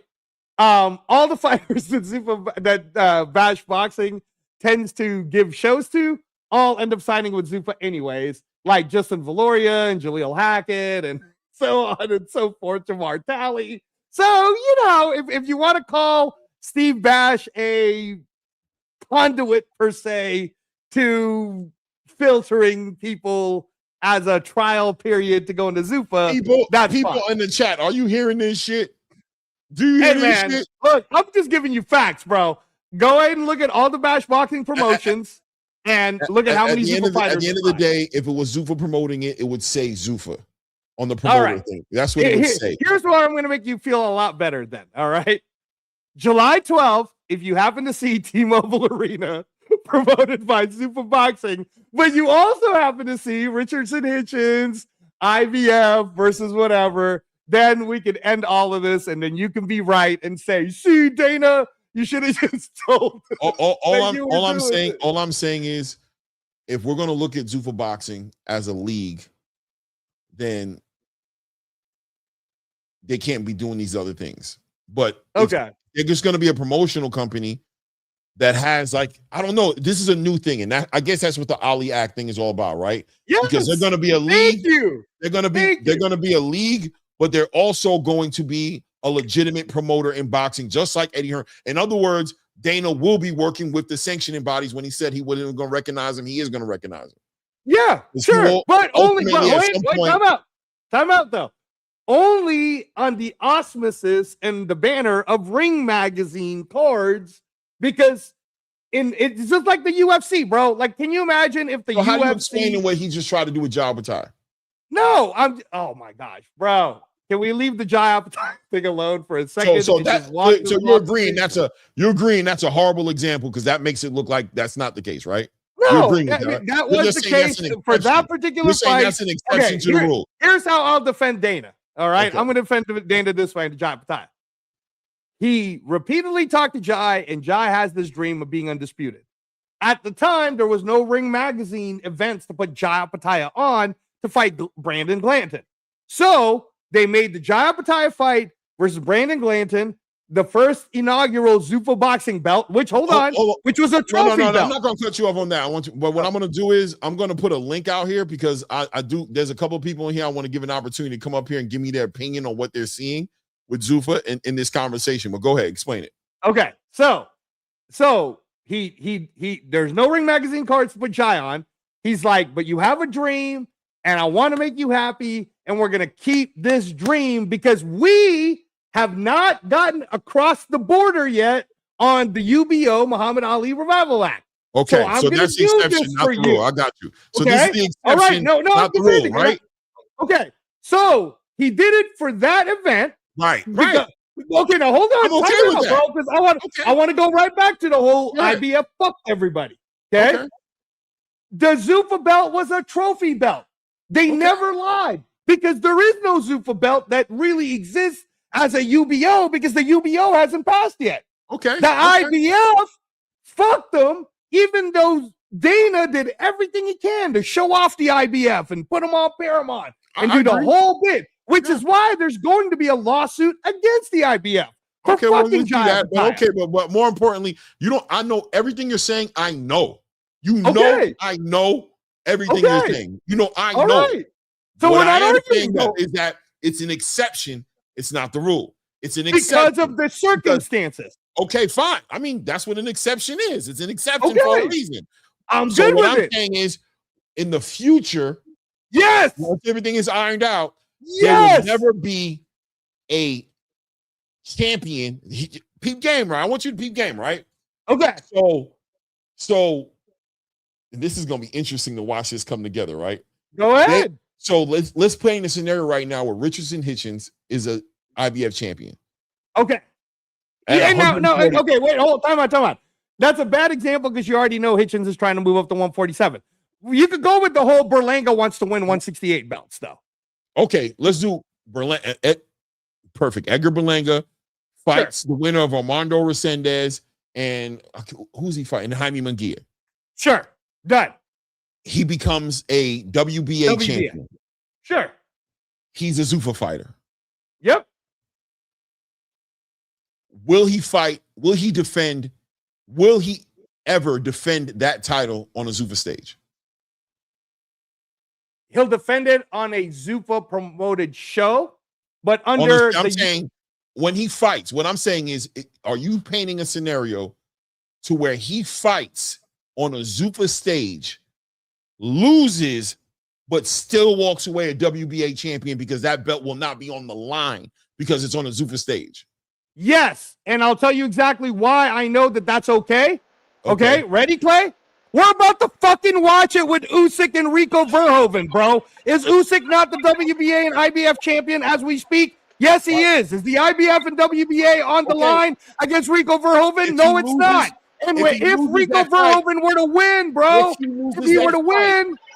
If he loses that fight, we got to see if the WBA, if those other belts will allow him. Because more than likely what's going to happen is they're going to vacate that belt. They will not let somebody lose and walk around and be a champion. So that's what I'm trying to say, right? So I agree with you on it. So the title, that's going to be very interesting. But I understand what you're saying. I understand what you're saying. You understand, right? That there's a federal law that's about to abolish all interim belts in the United States, bro. It's a federal fucking law. All right? So, I Clay. hear what you're saying, but that's it. That's going somewhere. The interim belts. Exactly. So we're doing pretend arguments because you're saying we'll see what the WBA and the IBF do if Usyk loses the fight. Right. So these are all pretend arguments. I'm acknowledging that there was an exception to the rule with the IBF, but you're acknowledging that the UBO hasn't been built yet because it still needs to pass. So I'm telling you that on July 12th, what I'm saying is, will there ever be like it is? It's you can say it's fantasy. That's fine, right? What I'm saying is, I'm just saying we haven't seen it yet. How is it with so you're saying fiction? fantasy. It's You said fiction fantasy right now. I'm just using the words you use. I didn't come up with fantasy. All you right. said fantasy. So I'm just only acknowledging the word you said, right? All right. If Alexander Usyk loses against Verhoeven, Rico Verhoeven, he'll become the WBC champ. Rico will become the WBC champion, but he will not collect the other belts because the other belts will not sanction that fight. But will those other belts still allow Alexander Usyk to represent them as a champion coming? I don't know, bro.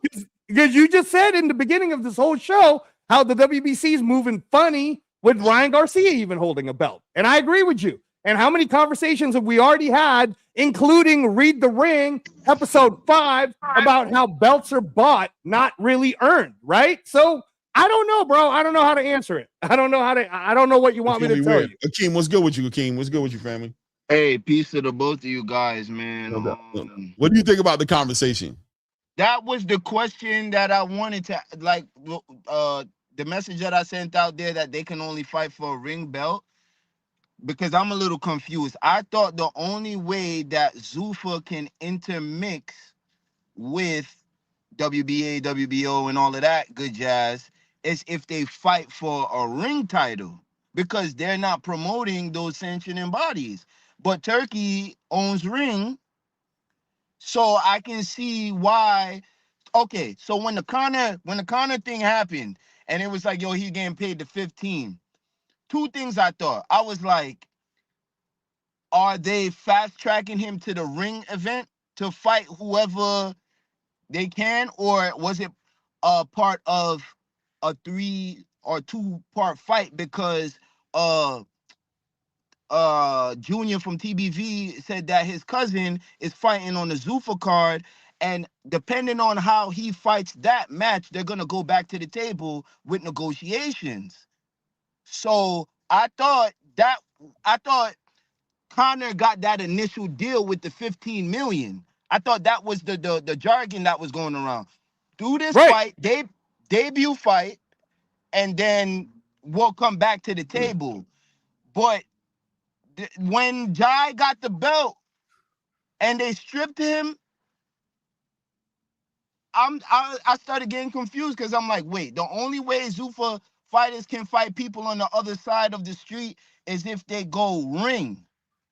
Everyone acknowledges the ring, but no other belts, it looks like they don't acknowledge. That's the only common denominator that Zuffa and everybody else has, is the ring belt. So now I don't understand this, and how, and it's, look what's happening with Jai. We see Hitchens said, hey, whoever got the best offer, like if Zuffa got the best offer, I'll move up to 47. I don't care about fighting at 40. I mean, what is it? They don't, what is the that they don't promote? So they don't do the middleweights. They don't do the middle, they do this full weight. So they don't do any of the supers, Akeem. So no super bantamweight, no super welterweight. But it's right. But when we think about it, I can't count off the top of my head, but a lot of people are in those type of divisions, and it's like, it just seems like a lot of confusion going on. Like it sounded good in the beginning, and it's probably still getting combed out, but I like that Zuffa forced all of these dudes to go to the zone and get their stuff together somewhat. But all of those little ancillary leftover parts, now it's starting to conflict with the Zuffa joint, because it's like, wait, hold on. So what we doing? Hitchens got the belt at 140. He's trying to transfer over. It's like people, like, if we thought that you could avoid a fighter in being in a WBA and being in WBO 10 years, I don't gotta fight you. It's about to get nastier until it gets good again. And it's just confusing. Like, what are we doing? Like, you fighting for a ring? Or like what? It just sounds not all over the place, but like, No, it sounds all over the place. It sounds all over the place. like, it's just all, it's like, wait, how do I fight that guy that's over there in Zuffa talking about he's the best at 140? Like somebody like Keyshawn, somebody like Shakur now. Shakur is like, yo, I'll go down to 35 and I'll fight at 40. Vega, we not listen. Vega, pull up, bro. Vega, pull up so that pull up on the link, Vega. I'm asking you, Vega. We speak the same language. All right. Hopefully, so Vega, you know what it is. Shout out to Vega. I know Vega's temperament too. I'm just sitting here because, like, listen. When you guys were talking Zuffa initially, like, it still makes sense. I get what's going on because boxing was playing this money game. We playing this Mayweather game where we picking and choosing fighters and we want to see fights. But at the same time, it's like some fights look like they can't happen because but they can though. That's the whole thing. The fights can happen. Now listen, to me, this makes Zuffa even more powerful. This makes Zuffa even, because where there were dark areas that I thought Zuffa were going to have problems in, not being able to participate in. No, they're going to be in all this shit. So, but it is confusing. And I think the reality is that Zuffa's going to do everything, not one thing. And that's a good thing. It makes him even more dangerous. But at the same exact time, it's a confusing mission statement. It is confusing because you're not alone. And now Angelo wants to make it like we're making it more complicated than it needs to be. No, the reality is Vega, come up and explain this so that it's simple, more complicated. They delivered it wrong. They didn't make it clear enough. There's a lot of people who are very confused, just like we are. There's a lion's share. I'm telling you, people.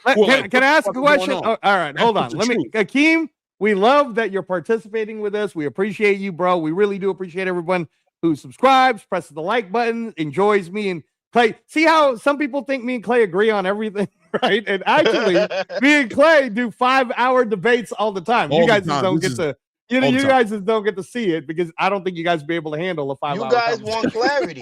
I like that. Right. Okay. But here's the thing. Okay, Akeem, we agree, Akeem, that you've enjoyed the fact that Zuffa has done 5 shows so far. Okay. Clear as mud.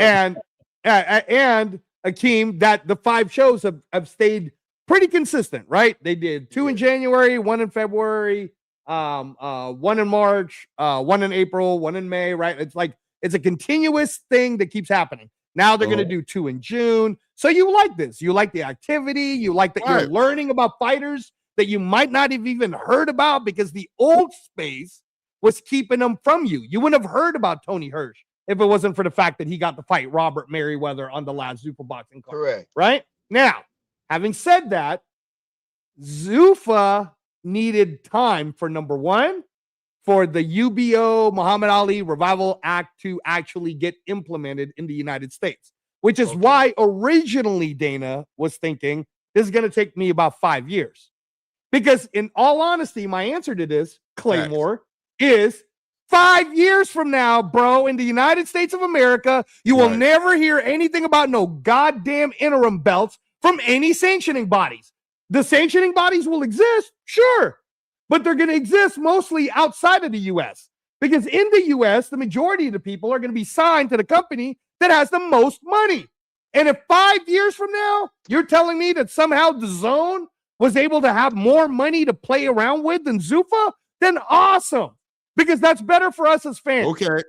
But if they don't have more money than Zuffa, because Zuffa as a business kept packing in all their investments into the entity of boxing, which you can clearly tell they want to do. You can clearly tell.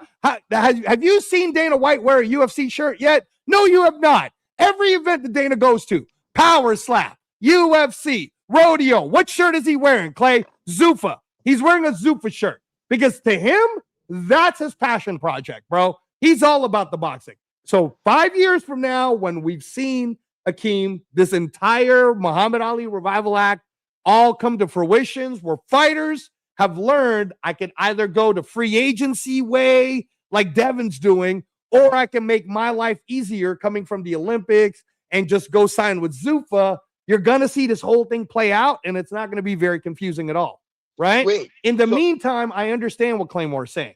The transition to this may seem confusing because Dana made it sound like he was taking over right now. But what I'm saying is Dana never even planned to take over right now.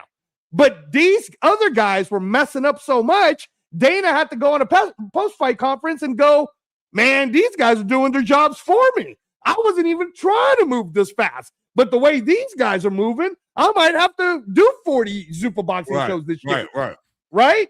So stop blaming Dana for moving faster than what he even thought. He didn't think he was going to move. Listen. Angelo, I'm sorry. I want to ask this question. When, I'm not going to say if, but the way that you're speaking, when the bill is passed, the Muhammad Ali Act, what will that do? Just so I can better understand. What will that do for everybody that's non-Zuffa in relation with Zuffa? What? That's a great question. Okay, no. That's a great question. What will that do for everybody who's non-Zuffa that isn't Zuffa? Right. No. I understand Akeem's question. No, I understand. I understand where Akeem's coming from. Let me explain it, Akeem. So shout out to, if you guys want to read, and I've sent it to Claymore. I don't know if he's even read all the rules of it yet. All right. But Dan Raphael sent out the actual sheet that explains these rules because it was put out by someone else. I think I don't want to mess up Instagram or my text. Put it out. I sent it to your text. It was on a Twitter and it had a whole PDF and the whole bit, right? But essentially, right, Akeem, all that's happening is when it gets passed, then in the United States only, because currently right now, the Muhammad Ali Act, which was done in 2000, I don't remember the exact date in the 2000s, right? What up, but Akeem, so basically that only that rule, the Muhammad Ali Act, the original version, is only implemented in the United States of America. Nobody else does that, right? So what Dana did by doing the Muhammad Ali Revival Act with Nick Khan and everybody else is in the United States of America, they wanted the opportunity to have boxing be like the UFC. They wanted a universal boxing organization. They want to make sure they could do insurances. They wanted to do minimum pay for fighters who want to enter, and it was structured like the UFC. Obviously, it's taking time for it to go to Senate, and then from Senate to go to the president, and the whole bit. Then the president signs it. Then even after that, there's going to be pushback, right? I think Muhammad Ali's grandson Nico is already trying to do pushback with it, with Mauricio Suleiman and everybody else, Akeem. So again, let 2026 play itself out. But by 2027, when this act is fully in place and the Zuffa roster has already gone over 200 people, right? Then you'll start to see like the vision of what that version is going to be, Akeem. I mean, hold on, round one. I'm answering Akeem's question. Okay. So Akeem, that's essentially, and I know it's confusing right now, brother, because it's a transitional period. But essentially, what the Muhammad Ali Revival Act is supposed to do is minimum pay. There's like a minimum bar for every fighter fighting 4-rounders, 6-rounders, 8-rounders. There's health insurance throughout your entire training camp that's provided to you, and there's all these different things that has to be done, like drug testing. Like a promoter has to pay for drug testing now, a specific way in order for you to be a part of all of this. We don't need to explain the whole entire thing like that, right? The team asked me, bro, so I'm trying to. But I don't want to make it all about that because I got shit to do, and time is ticking, and I don't want to turn this into a whole. Go ahead. So, another time because You I'm did very this, by the way, Clay. Yeah, You it did this. is. I'm also very interested in what the hell round one is on up here because we Yeah, got this round look of the one, game. nah, So Wait, I Akeem, yo, Akeem, don't go nowhere. Don't go nowhere, Akeem. I got something for you, and I need you to see. I want to get your thing on this, right? Because Zuffa came in, you know, and they had a lot to say, and they had a lot to say about our belts and everything. And as you can see, Claymore got all the belts in the background. So me and Claymore, you know, we was talking. He gave me an idea. He said, "Yo, E-Man, you know what I'm saying? Why don't you get the Zuffa belt and shit?" And I was like, "Yo, Claymore." I said, "Claymore, if you want me to get it, I'm gonna go get it." So I said, "Yo, you know what? I couldn't quite get the belt." Oh, So I don't kinda, play with me. You about to do some shit. Go ahead, bro. Hey, yo, You about to do some shit. I thought you got the belt. Hold on. I got the Zuffa belt today. It came in the mail. You a liar. Damn. Yo, Akeem. Yo, it's a hubcap. You got tomato can, bumblebee tuna. You know, you got to represent, you know what I'm saying, with the tomato cans. You know what I mean? I got the Zuffa belt right here. Popping off. You know, it's prestigiousness. As you can see, it is a hubcap. It is a hubcap, a prestigious one. You know what I mean? I made it myself. You know, we gonna throw it up there. Okay, You know what I mean? The big Zuffa boxing detractor. It's all good. It's all good. Yeah, no, it's all good, baby. No, it's fine. And by the way, Hey yo, check it out, right? No, let me explain. Let me explain. Listen, brother, I didn't start this. I didn't come into boxing saying that the belt that Muhammad Ali has is trash.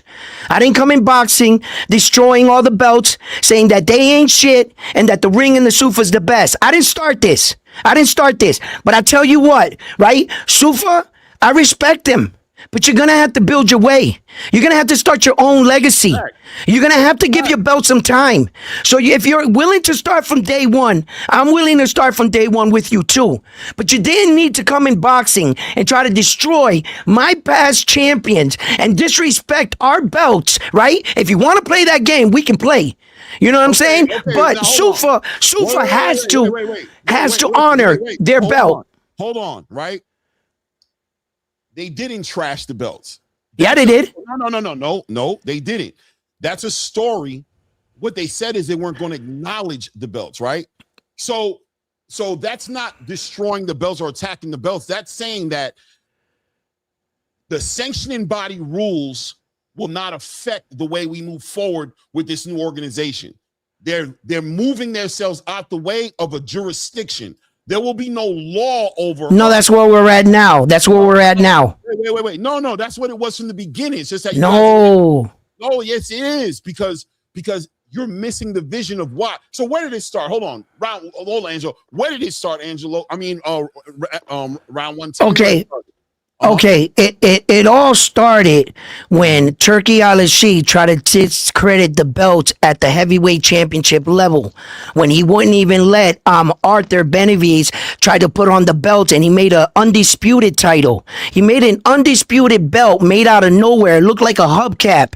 And what you saw at the end of the Arthur Benavidez and Demetrius Bivol fight, you didn't see him strapped with all his belts. You saw him with this made up unified belt that I don't know where it went. It looked like a hubcap. So they were trying to erase our belts and say that you can fight now and that the greatest achievement in our sport is no longer shit. And what happened was, first you threatened with TKO, then you came up with your Zuffa League, right? And then now you took the Ring magazine and you brought it over to Zuffa. You know what I'm saying? Because you own the Ring, you own Zuffa, you own stocks in the Zone, you own stocks in Matchroom. You almost got a monopoly in boxing. But what you're trying to do visibly, you try to take the belt away from the Usyk fight. You tried to take the belt out of the Arthur Benavidez fight. You know what I'm saying? I don't forget that shit. All right, hold on, I'm a hardcore. Wait. We can't take over with all this shit. Let me start. Talk Chaser says, what will Zuffa do with Hitchens mandatory at 140? I don't know, bro. It looks like they're going to help him fight it because it sounds like he's in negotiations with Lindolfo to defend it, and he's officially a Zuffa boxer. I think at the end of the day, the reality is that the sanctioning bodies have been operating like shit for years. The history fucking years. We need help. Listen. The history is the history, but the present is the present. We're about to watch Conor Benn who hasn't fought at 147 pounds for over 3 years. Last fight I think he had at 147 might have been Chris Algieri. He jumps ahead of the line and becomes a mandatory. It's not even a voluntary defense. The WEC made him a mandatory to fight a champion now in Ryan Garcia, who was suspended from the ranking system, coming off of a loss with Rolly Romero, walks right into a title fight with Mario Barrios. It's a circus. It kind of is, but you see what they're doing. You had it. I think I heard you talking the other day, and I agree with you. Zuffa has this thing where they did with Conor Benn, where that they signed him to Zuffa, but he didn't actually step in a Zuffa ring. He fought in another country, right? And I think they're gonna use that same thing to try to say he never actually fought for us. So this starts his $15 million one type shit, right? So they got all the tricks in the book with them and everything. And look, my thing is this, right? I'm Clay. I'm fucking with you. If you think I'm fighting against Zuffa because I like the way boxing is, it's the Wild Wild West. We need help. We need structure. But what we don't need is dictatorship. We don't need to dress things up and say, we're not paying for sanctioning bodies, but you're stripping me of all my sponsorship. That's just like paying with sanctioning body fees. You're just calling it something else. That's all you're doing. But you're not, you don't have all the information. Okay. You know what I'm saying? I'm trying to put it in some perspective for you to let you know that first of all, we have to allow these fighters and their lawyers and their managers to fucking make decisions for them that's going to best benefit. We got to stop playing the game that they're getting fucked over and that they don't know what's coming. They don't see this. They don't see that. They see more than we do. We need to be here for the fights. We need to be here for the fights, bro. We cannot manage the business of boxing for these fighters because we're not at the table to have all the information we need to have in order to make a real decision if it's bad, good, or somewhere in between. We just are not made aware of all this information. But the fighters and their managers who I've interviewed on here, I've interviewed Dmitry Popov, a manager of Julian Rodriguez. I've interviewed Julian Rodriguez. I've interviewed Jalil Hackett. I've interviewed Robert Merriweather, right? We talked to Tony Hirsch on the fucking on the Voice. We talked to fighters who, and what do they all say? It's just fucking sweet. This is the best thing that could have happened. Yeah, that's you're gonna say that to guys that are paying you, of course, Clay. They're paying your paycheck. You're talking in front of the boss. Come on, stop playing with me, Angel. Don't disrespect me, bro. Don't do that. My name is Edwin. I mean, Edwin. Yeah, don't disrespect me because then it's gonna go somewhere else, bro. We don't need to go there. Nobody's paying me, and if you don't, no, not you, Clay. Where'd you mislead? What you misheard? You gotta say the guy who's paying you. Oh, no, the fighter. Yes, Clay. Bro, come on, Clay. So are the fighters who fight for Oscar De La Hoya, who fight for Eddie Hearn? That's like standing in front of your principal and they asking you if the school's trash. Nah, bro. You don't want to get an F? You can say that, bro, but it's just. Come on, man. Bro, you can say that if you want to, bro. If I bring up Jalil Hackett right now, he's going to be like, so. You're going to have to. I'm saying he's working for the company. Why would he say something bad about them? Bro, what are you talking about, bro? People say bad shit about companies all the time, or they don't. About a company you just started with? You would say something bad? Why'd you start with them then? Shit hasn't hit the fan yet. Shit hasn't hit the fan yet. How are you going to sit here and say shit's going to hit the fan, bro, when shit hasn't hit the fan? I've never said shit's going to hit the fan. What I said was, look, as I can see in regular boxing, the things that they're doing in Zuffa, uniforming, making you sign away. Not no. My name is like the uniforms and everything else. If you don't do that already in boxing, that means you're taking away from something from me that I have to do in your job. Okay. And if it's not the same as boxing, see, I could just be in regular boxing, pay a sanctioning fee, have my own lawyer. But in Zuffa, we're under the same banner, the same umbrella. Like, how do I know that this guy? They all have their own managers and their own lawyers. That's a fact. So everybody's lawyer and talks to the same lawyer with Dana White, right? Keith Connolly represents his fighters. Dmitry Popov represents his fighters. What are you talking about? They all have and one lawyer with Dana White, right? Has a manager. What with Keith Connolly? Go ahead. Yeah, no, same they guy. don't have one lawyer. They have their guys. They have their No, people. Dana White's lawyer. One guy. One Not guy. Dana White's lawyer. Oh, there's only Hey, one hey, hey, lawyer. hold Dana on. White has one lawyer. Yeah, when let Angelo speak. Round one. Hold on. Because I just want to address the chat. Hey guys, I will address a couple of you real quick. And thank you for everybody who's hitting the like. Please don't let me crash out because I can't believe we're not even at 50 likes yet. You guys are diabolical. I don't know why you guys like to do this to me, but please hit the like buttons. We always try to do our best to get to 100. First of all, talk of SD. I want to address you, bro. I thought I texted you, but maybe I didn't. I wasn't sure exactly when you were coming here. But in terms of your comment about, oh, there's a ton of UFC interim titles. See, this is what I don't like, man. You guys know I'm a UFC person, so I don't like it when people throw out these fake ass narratives. I like UFC. There's currently 2, talk of SD, the interim UFC champions, and there's a reason why there's only 2. One is Tom Aspinall's the current heavyweight champion. Then his eyes got poked out, and because of surgery, the UFC doesn't like to not have somebody getting a chance to be the actual mandatory of a fight. So rather than wait, they're doing an interim UFC championship at the White House card June 14th for Cyril Gane and Alex Pereira to get a chance to fight each other On my birthday, huh?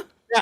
Now, should Tom Aspinall, because he signed with Eddie Hearn, do some kind of weird fuckery and say, I don't want to do it, I don't want to sign, whatever, now we're actually going to have a real champion.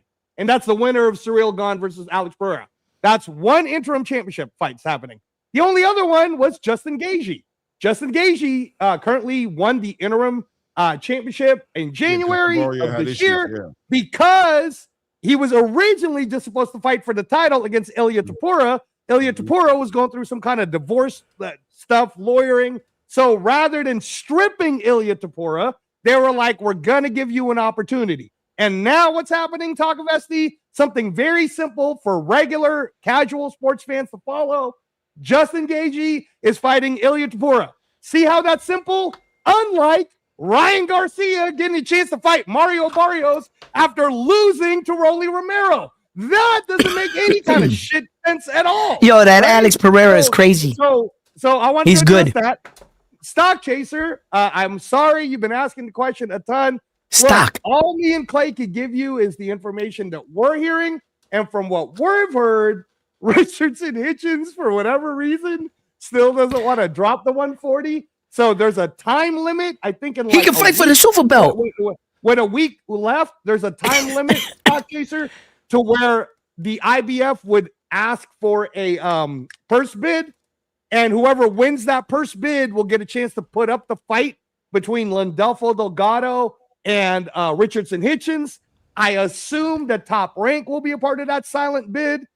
I don't know if Dana will or not, but if Keith Connolly did what he did for a Hitchens fight, I could see Dana being included in it too, and Turkey putting his money in. But I don't know, man. I'm with Clay on this one. For now, he has not dropped the IBF. Right.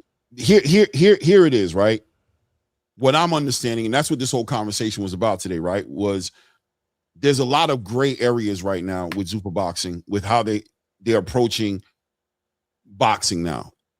I knew that it was going to be an evolution, that things were going to move along and change, and that Dana was always going to process the real-time data, and he was going to adjust that data to make sure that Zuffa Boxing is successful no matter what. From what I can tell, Zuffa is going to participate in boxing on multiple levels. It's not just going to be that's right, just a Zuffa.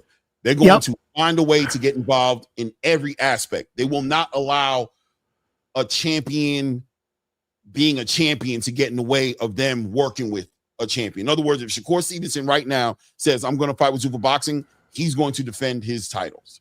Yes, and apparently they're doing that because, as you can see, they signed Conor Benn and allowed him to fight on another platform. Jael Pataya actually could have fought and defended his belt. The only thing was, it wasn't going to be, I guess, in that Zuffa arena with the uniforms. It would have been structured through Zuffa and backed by them, but allow him to defend his belt. Apparently, they're doing shit like that because I'm starting to see with my own two eyes.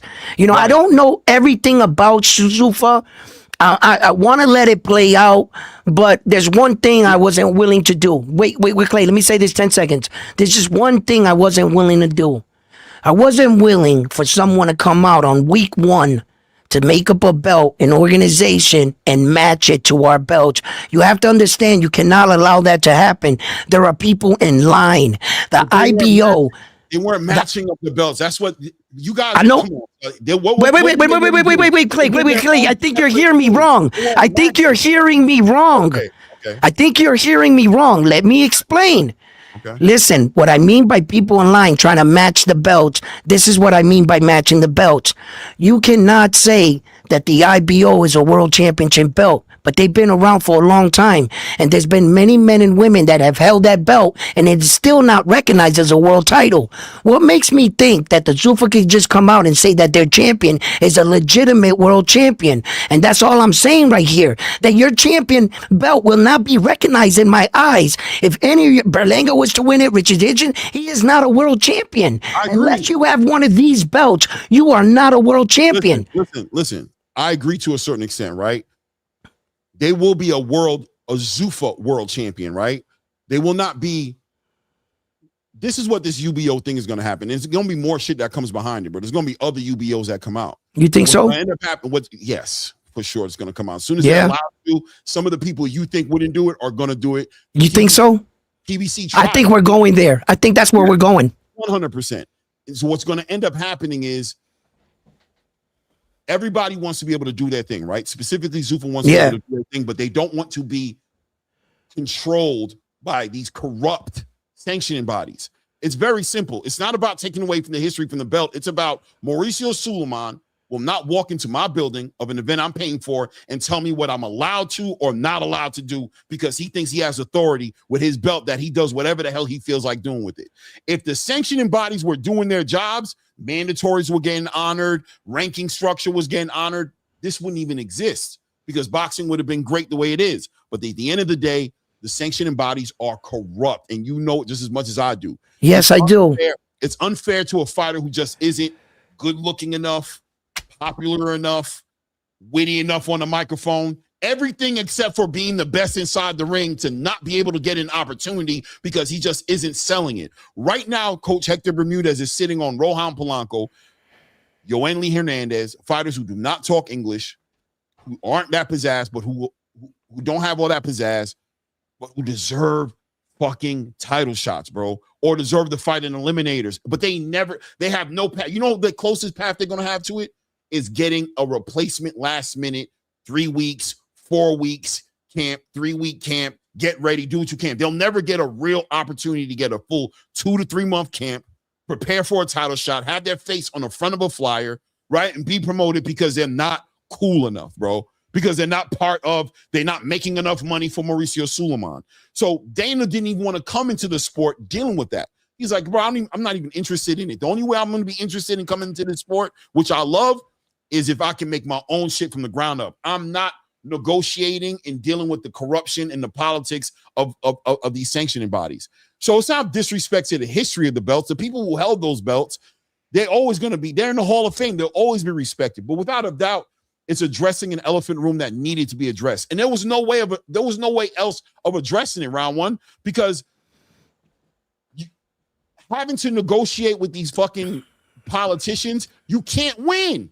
How do you win? How do you win? Well, I've seen countless of interviews with Dana White saying, we all know those belts ain't shit, and the only belt that's prestigious is the ring. It's the ring belt, you know? Yeah, round one real quick. So and I've heard him say that.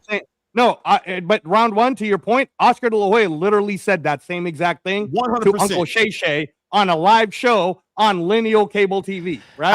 I also heard Max Kellenham say it, right? All the dudes that sold out. Continues to say it. Yeah. You mean to tell me the same Oscar De La Hoya that sold Turkey the ring, that guy said it? Yeah, I'm surprised. exactly. I'm surprised he said it. But look what he said. Okay, but round one, stop, bro. Stop, bro. He's not the only one, bro. Everybody's been talking about it's corrupt, bro. What are you talking about? No. Clay. Remember what I said.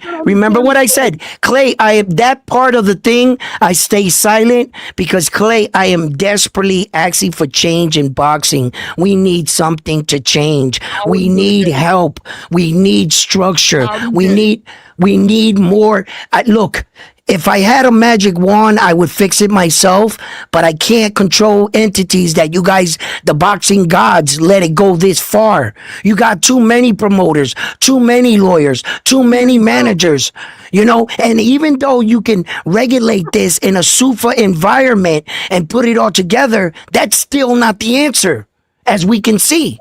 Listen. No. That is not the answer for me. The answer. It is. No. Well, you have your. We'll see. In 3 or 4 years, one of us is going to be right. One of us is going to be right in 3 or 4 years. Exactly. Either I'm going to apologize to you and join Zuffa because that's where it's at, or Zuffa's going to fall apart. Okay. One of the two things going to happen. Let's see how strong they are. That's fair, but listen, even if Zuffa doesn't succeed, whatever does succeed is going to be because of what Zuffa did. Remember, I told you that. All right. I can respect that. Whatever it's going to be, bottom line is the door needed to be kicked open. The conversation needed to be had. It needed to be put in front of a magnifying glass. Fighters are going, worst case scenario, you're going to have better fighters, better athletes, more developed. Fighters are going to be developed in a whole different way because they're going to be way more active. It doesn't change what's happening inside that ring. What's happening inside that ring is real as hell. What happened between Robert Mayweather and Tony Hirsch cannot be taken away. No, absolutely not. Those fights were amazing. Hey, Clay, what happened? Erwin Fuller, bro, was real as hell. Hey, check this out, Clay. What was that guy's name that beat Roger Mayweather again? Say his name. Robert Mayweather, Tony Hirsch. Tony Hirsch. What happens when Tony Hirsch, for some reason, gets that it factor? And as a matter of fact, I wish him so much luck.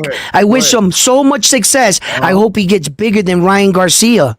What happens when he's still signed to Zuffa and they own all his rights? Bro, what happens when he has a 3-fight deal that he'll be done with before the end of the year? Oh, but I'm just saying, what happens if anyway there? Okay, now check this out. You really buy into that? Signed away. He's in a deal.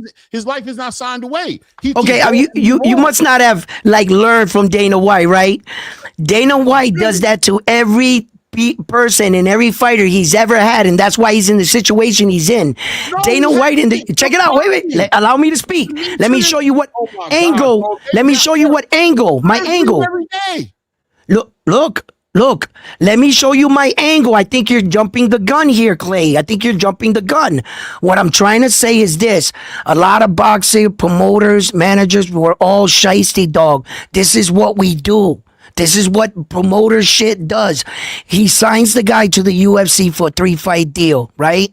He has what they call clause and extensions. They reevaluate your contract in the middle of it. He makes you some offer or something, and somehow, whatever he's doing behind the scene, it seems like those guys never end that contract.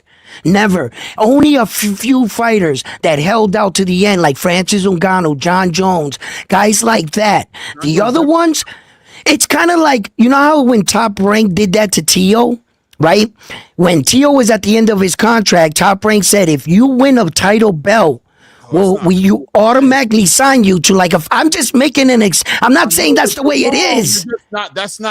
You're just wrong, bro. Go ahead. Clay. You're acting like I'm saying it's wrong. Clay, seriously. Round one's either going to need to get muted for this part, or if round one, you can just let me speak. All right? All right, go ahead. You're a little more long-winded. We're going to be here for an hour. Okay, sure, round one, even though you've never really been on a show with me. Having been someone who actually has been a part of the UFC, let me explain something to you right now so I can destroy this myth that you keep putting out there. Because you clearly what is my myth? I never put none out there. No, hold on. See what I mean? See how he's not? No, you gotta mute him, bro. You gotta mute him, bro. All right. So again, speaking from actual experience, not someone who's a fanboy or anything like that, round one, because you don't know me enough to tell me I'm fucking long-winded. Let me explain some of that to you right now. We don't go on enough shows together for you to tell me anything about me. We're not like that. So, because you don't know anything about me, let me just go ahead and go to your point. I don't need this narrative being spun about the UFC is doing this, the UFC is doing that. Has the UFC been sued from the past? Yes, they have. Are they fixing it? Yes, they are. Have they already not paid out Anderson Silva the money that they won on a lawsuit? Sure.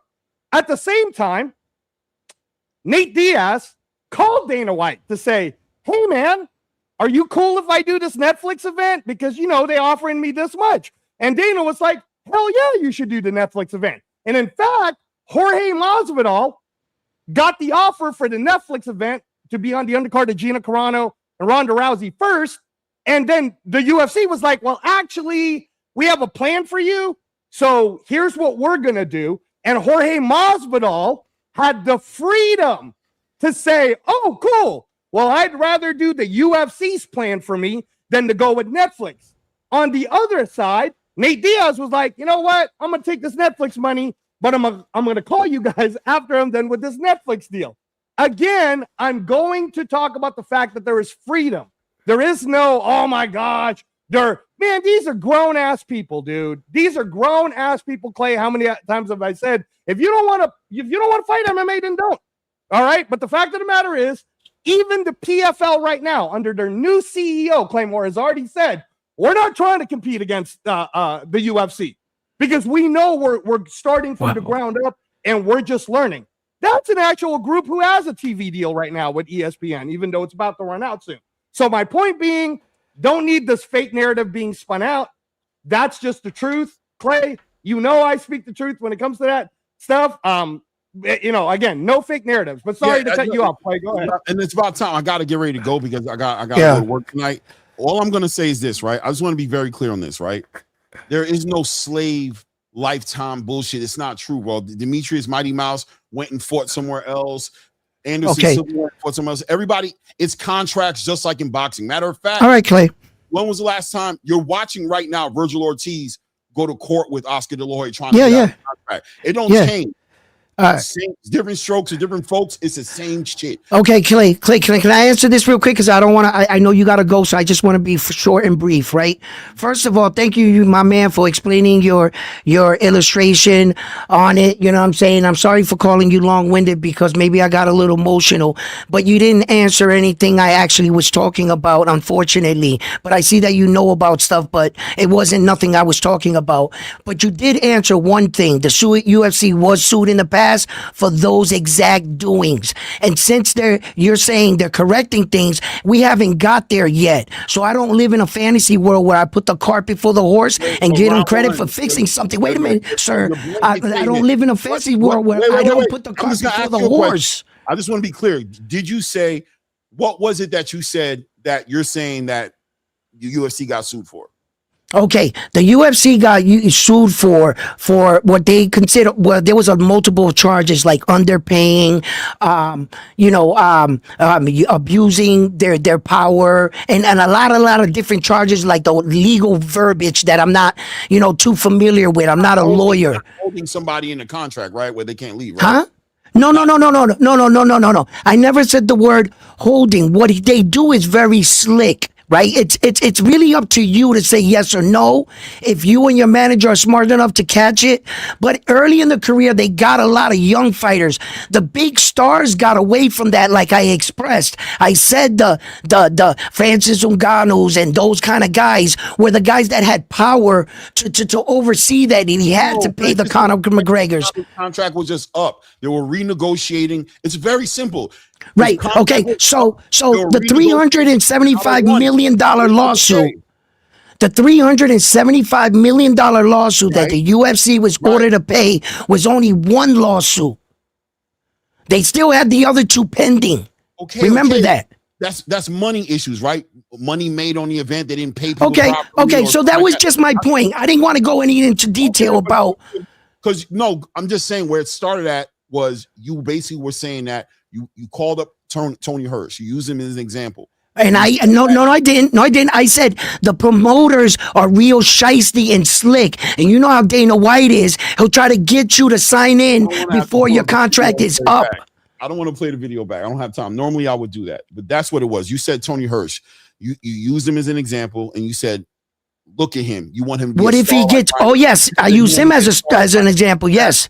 And What if he gets to be a star, right? And he gets to and Ryan Garcia, and they start to see that, and they don't let him out. Now it is up to him. That's what you said exactly. And what I'm saying to you is Now, if it is up to him to say no, but he has. What I'm saying to you is he doesn't have a deal that's not penned out with an end date. you ever hear a kid say, one of those guys say they signed a contract they shouldn't have signed? Okay, it can happen. But what I'm saying is the contract he has now, which he shared right there on TVV with you on the panel. 3-fight deal. 3-fight deal. He already has 1 fight down on it. I talked to him. Okay, he said he has 2 more fights left on the deal. Yep. I even asked him, I said, yo, you fought at 140, you know what I'm saying? And you had to fight at 135. I said, when it comes time to move, are you going to move up to 147 or will it be a deal breaker for you and you'll have to go somewhere else to fight at 140? He says he doesn't know. He's going to deal with that when that happens. He's hoping they can figure something out because he doesn't want to leave Zuffa. That's what he said. He said, because the way I don't even want to leave.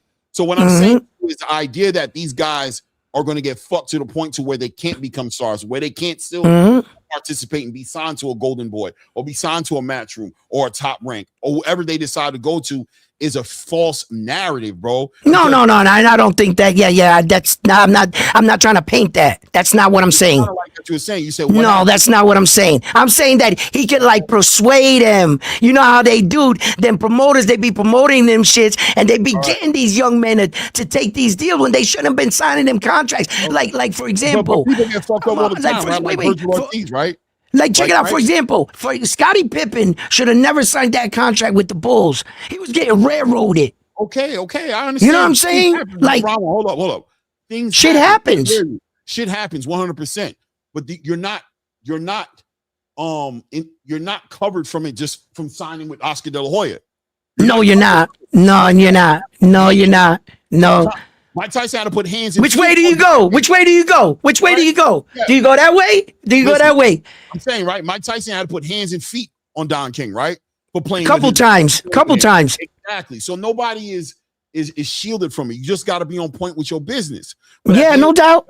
So Zuffa is not different from boxing in that way. What Zuffa in that regards?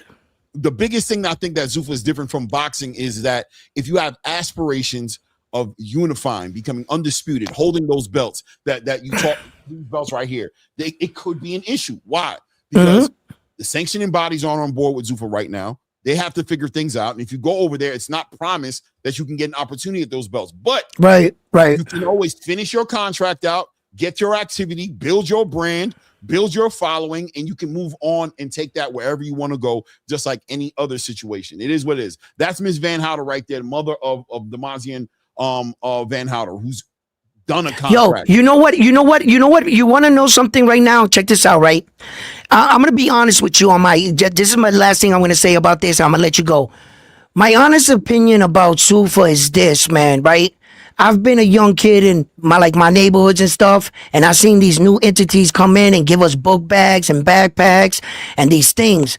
Then all of a sudden they want you to start filling out these things and asking you how many people living in your house and all this other shit. And then all of a sudden something that you thought that was there for the use, for the basketball court and the backpacks, and all of a sudden they got cops there taking pictures of all the kids, gang cop task force, taking pictures of all of us when they set us up to go to a basketball game that the city put together. We thought it was good. We thought the community was coming together, but they just used it to try to cattle brand our kids, you see? And sometimes when I see things like that in life, you see the Zuffa come in, they give you this big organization, this UFC center where they provide you all these things for free. And then I sit back and I'm just a little skeptical because I've been told something before in my life and then stabbed in the back. Okay. Judge, forgive me for being a little bit pushed back and reserved, but I'm until they prove themselves. Forgive me for that. No, you don't got to get forgiven. You're supposed to watch them, but you don't got to make shit up. You can wait for them to fuck up. I don't make nothing up. Yeah, but you're jumping into they're gonna do this. They're gonna do this. No. Never said that. I said I always made an assumption. I didn't make a deliberate statement. What I'm saying to you is okay, you're just using a different word. I literally was saying that's what you were doing, right? Without using the word assumption, that's what you're doing. That's a better word. Making assumptions, right? As if these things are something that need to be stood against. There's nothing to stand against because the fighters are telling you this is straight up and down good business. Miss Van No shit. Miss Van Hotter's in the chat right here, bro, saying no shit. And I'm just telling you, everything's good in the beginning. All right, cool. I'm gonna leave it like that. But when they want you to come somewhere, everything's always good in the beginning. Everything until that door closed behind you a year later and you realize what you got the fuck into. We're never gonna know. Is this for real or not? Stop. Virgil Ortiz thought it was all sweet when he got into business with Oscar De La Hoya. He's not gonna. It was. So right now he's gonna have a whole different opinion, I think. And he's gonna speak on it in a whole different. I don't know really what to feel about that, Clay, because I kind of believe Oscar. He sounds like he's telling the truth. I'm not saying he's lying. I'm saying Virgil is not getting what he thought he was going to get. So he wants out. I don't know who to believe in that case no more, man. They both sound right. It's not. We don't know who to believe, but I don't. You know what I do believe? Virgil wants out. Yeah. That's real. So yeah, that's the fact. He wants out for whatever reason, right? People get into deals. They find out later it's not what I thought it was going to be, and they want out the deals, bro. Period. Mikey Garcia wanted out his deal. What was it? Top Rank? He wanted out his deal. Andre Ward wanted out his deal. You know what I'm saying? Terrence Crawford wanted out his shit. You know what I'm saying? With Bob. That's a lot of fighters, bro. There's a lot of big fighters. And there's a lot more. That's a lot of big names right there. There's got to be a problem, huh? Listen, it's upside down everywhere, bro. Hey, Clay, you better watch your protect your neck. You better handle it. Yes, that's right. That's right. We'll see where this goes. Hey, but Clay, thank you for always letting me come on, my man. Thank you for letting me come on. You know what I'm saying? I love fucking a little boxing shit talk. I hope you guys were entertained in the chat. I give the videos a like, subscribe to the channel, and Clay, I will see you on the next one, baby. Yeah, that was fun. I gotta go, but at the end of the day, hey, bro, chat, I hope you guys got entertained. Please hit the like buttons. Just remember that Clay started this whole thing. All right. I did. I let him up, but I don't regret it, bro. No, I didn't get a chance to talk about one of my favorite fighters in Benn Whittaker because your host started this whole thing. All right. Okay, very good. I want everyone to remember this. Yeah. I'm happy that happened, bro, because I'm telling you, the Zuffa situation is a deeper topic, and it's not all roses. It's not all pretty. Some of it is ugly. And what's ugly about it is that it's confusing. A lot of shit is happening that doesn't make sense with what they said they were going to do. Now, for me, I'm here for the fights. And I also believe that they're going to be very successful.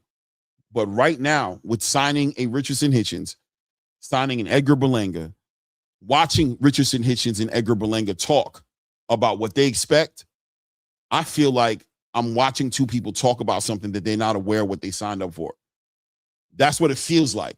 I could be wrong, but the way they're talking, I still want to become a champion. I still want to do this. And I was like, so when are you going to do it? Now I'm planning on defending my IBF title. What? But you're a Zuffa fighter, bro. You're supposed to be fighting at 147 or 135. Again, man, I tried to explain this before you even opened the panel up. I already told you about even my theory on July 12th being a Ring Magazine card on the T-Mobile as a part of International Fight Week. I could be wrong because a lot of people could say no to deals like that. At the end of the day, I don't believe that Berlanga or Hitchens is as confused as you're making it sound out to be. I think they know exactly. I think Richardson Hitchens knows exactly what contract he signed. I think Edgar Berlanga knows exactly what contract he signed. These are grown-ass people. I'm 100%. Sure. You know, I'm not confused. You're not confused, which is awesome. But the boxing space, Akeem was confused. I was trying to explain it to Akeem. Confused, but still, it's not about the explanation as much as it is okay for the conversation and the questions. It's not a big deal. If people are going to just jump off, this is not about hating Zuffa or tearing Zuffa down or saying this shit ain't going to work. This is about real conversations because this is something brand new that's happening. And there is a lot of confusion in the space. And I'm telling you, I won't be surprised if Hitchens and Edgar Berlanga I want to see how they're gonna Yeah, process. no, I mean, and you could be right. All I know is Jai still seems pretty happy right now with what he's doing and what he's going to be training for. So I don't really see him backing out of it. And then round one, who uses the one championship logo, and Lance Myers, man, appreciate you guys. Honestly, look, Clay knows me personally on outside of the podcasting space, and I'm actually a pretty zened out dude. But what I really can't stand, and Clay knows this, and this is why I don't like going on a lot of the other boxing shows, is when there's a little disrespect being put into something, right?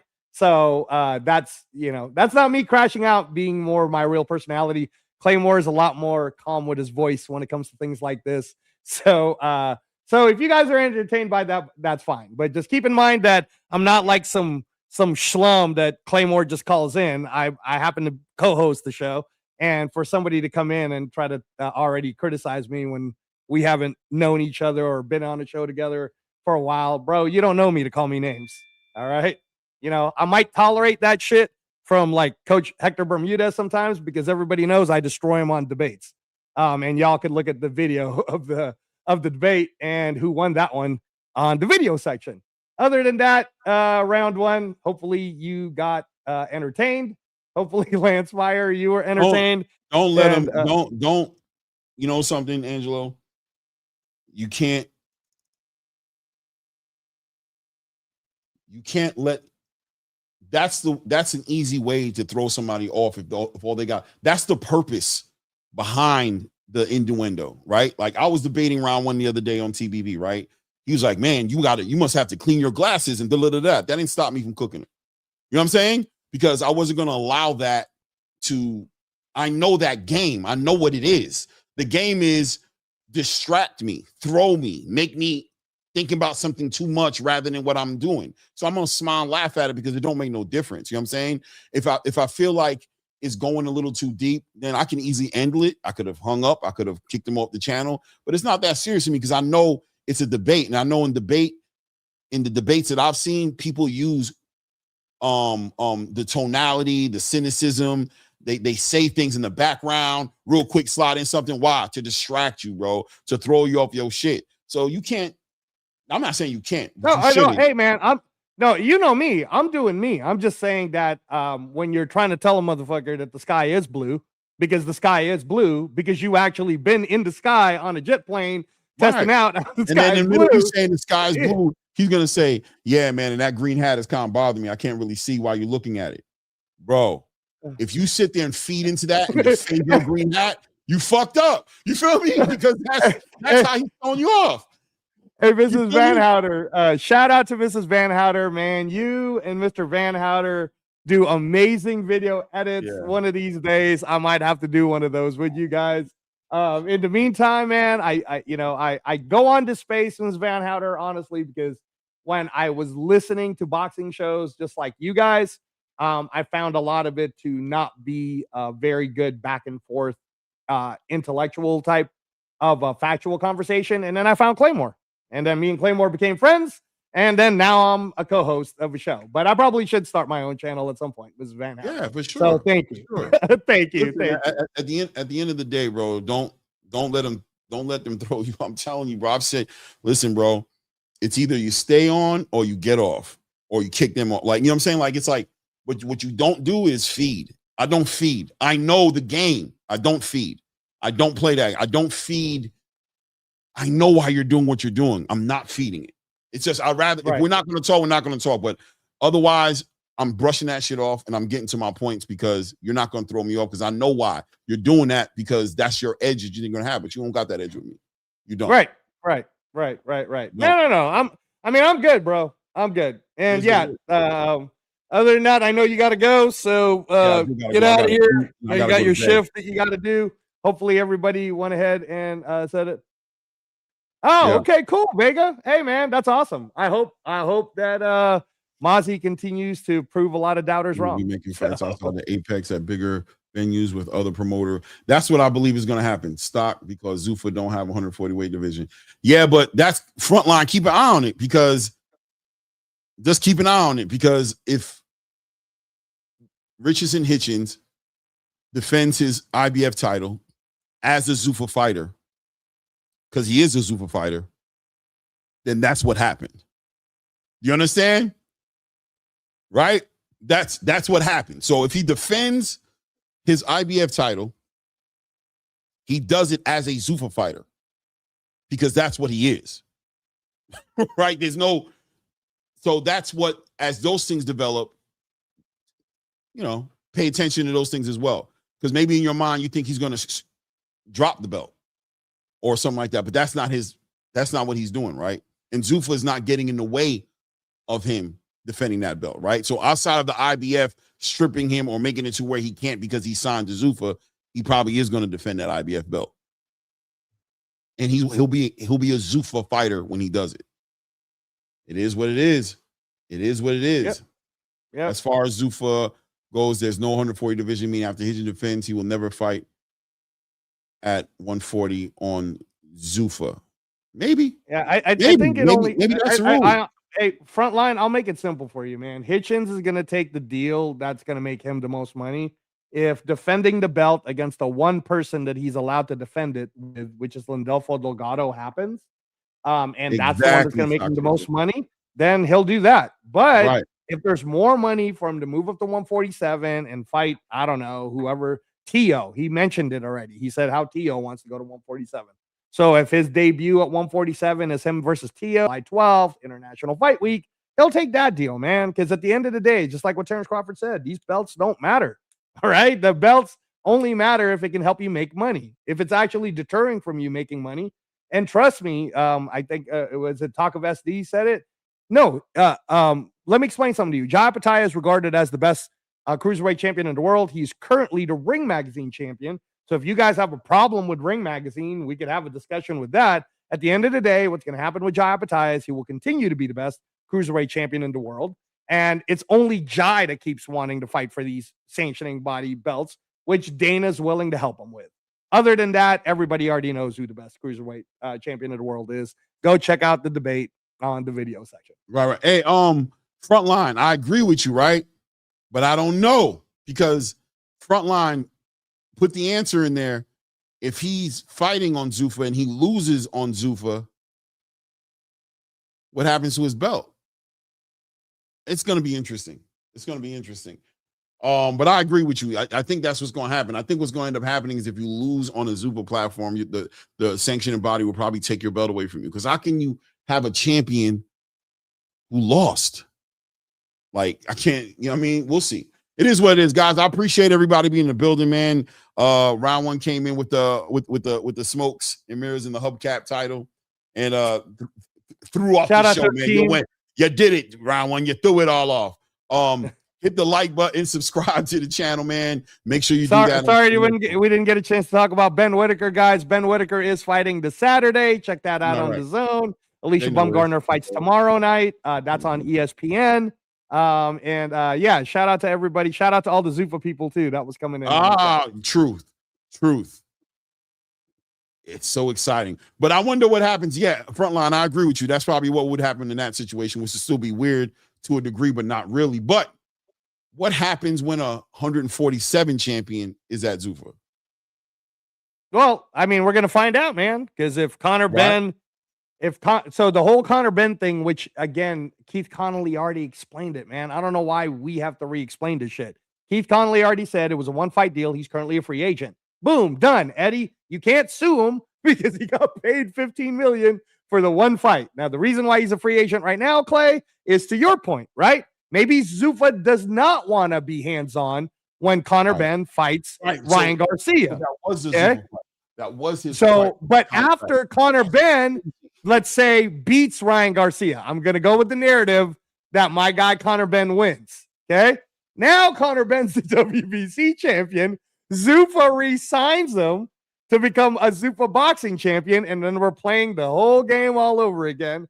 So we'll see. But the horse has to come before the cart, bro. We have to see if that fight's even going to happen first. What I will tell you is this, though, Clay. If Ryan Garcia or Oscar De La Hoya finds a reason to not have Ryan Garcia fight Conor Benn next, You're going to see Conor Benn fight at 147 pounds for a Zuffa belt, probably against Teofimo Lopez or Richardson. It's going to be interesting. In a perfect world for me, it just wouldn't happen. It would just be like, nah, just make it clear, because I think, and once again, understanding that this was always going to evolve, that's why they started at the Apex, right? To get all the iron, all these things out before they went big and did a bunch of things. But I believe when it's all said and done, I believe the sanctioning body belts will be part of the conversation. That Dana White, the relationship will be there. There will be sanctioning body champions that will sign to Zuffa, even if Zuffa has to open up a different or acknowledge a different department, right? Like Zuffa boxing promotion, Zuffa league. I don't know. Whatever they got to do to make it make sense with the verbiage, Zuffa, Dana White will be involved in these fights. When it's all said and done, I believe he will be involved in promoting these events. And that's just the way it's going to be. Yeah. You know what I mean? Yeah. No, we're definitely in agreement about the fact that, and again, man, remember when we were the ones being hated for even saying this, that Dana getting into space is going to make boxing better. Chasers. You know, Dana getting into space is going to make boxing better. And what have we now seen? Would we have ever seen? Would we have ever seen the Zone being involved with USA cable TV and TNT if it wasn't for Dana pushing them? Bro, that's, 5 years from now, we are going to find out who's going to be standing, who's going to be left standing, right? But I got my money on Dana, bro. Promotional companies may not be standing, but those sanctioning bodies ain't going nowhere, and they're not going to go nowhere because Dana's going to work with them. Yeah, it's gonna happen. I can agree with you on that. It's just that I'm telling you that you won't see it on a Zuffa League show. Maybe we won't. Will see it. Maybe on a we will. Maybe we won't. Maybe we will, Angelo. You know why? Because we don't know what we don't know. Shout out to everybody in the building, man. Until the next one, man. It's your boy Clay. It's your boy Angelo. Ray Davis is sleeping or some shit. It's ATP Combat Media Show, and at this point, we out.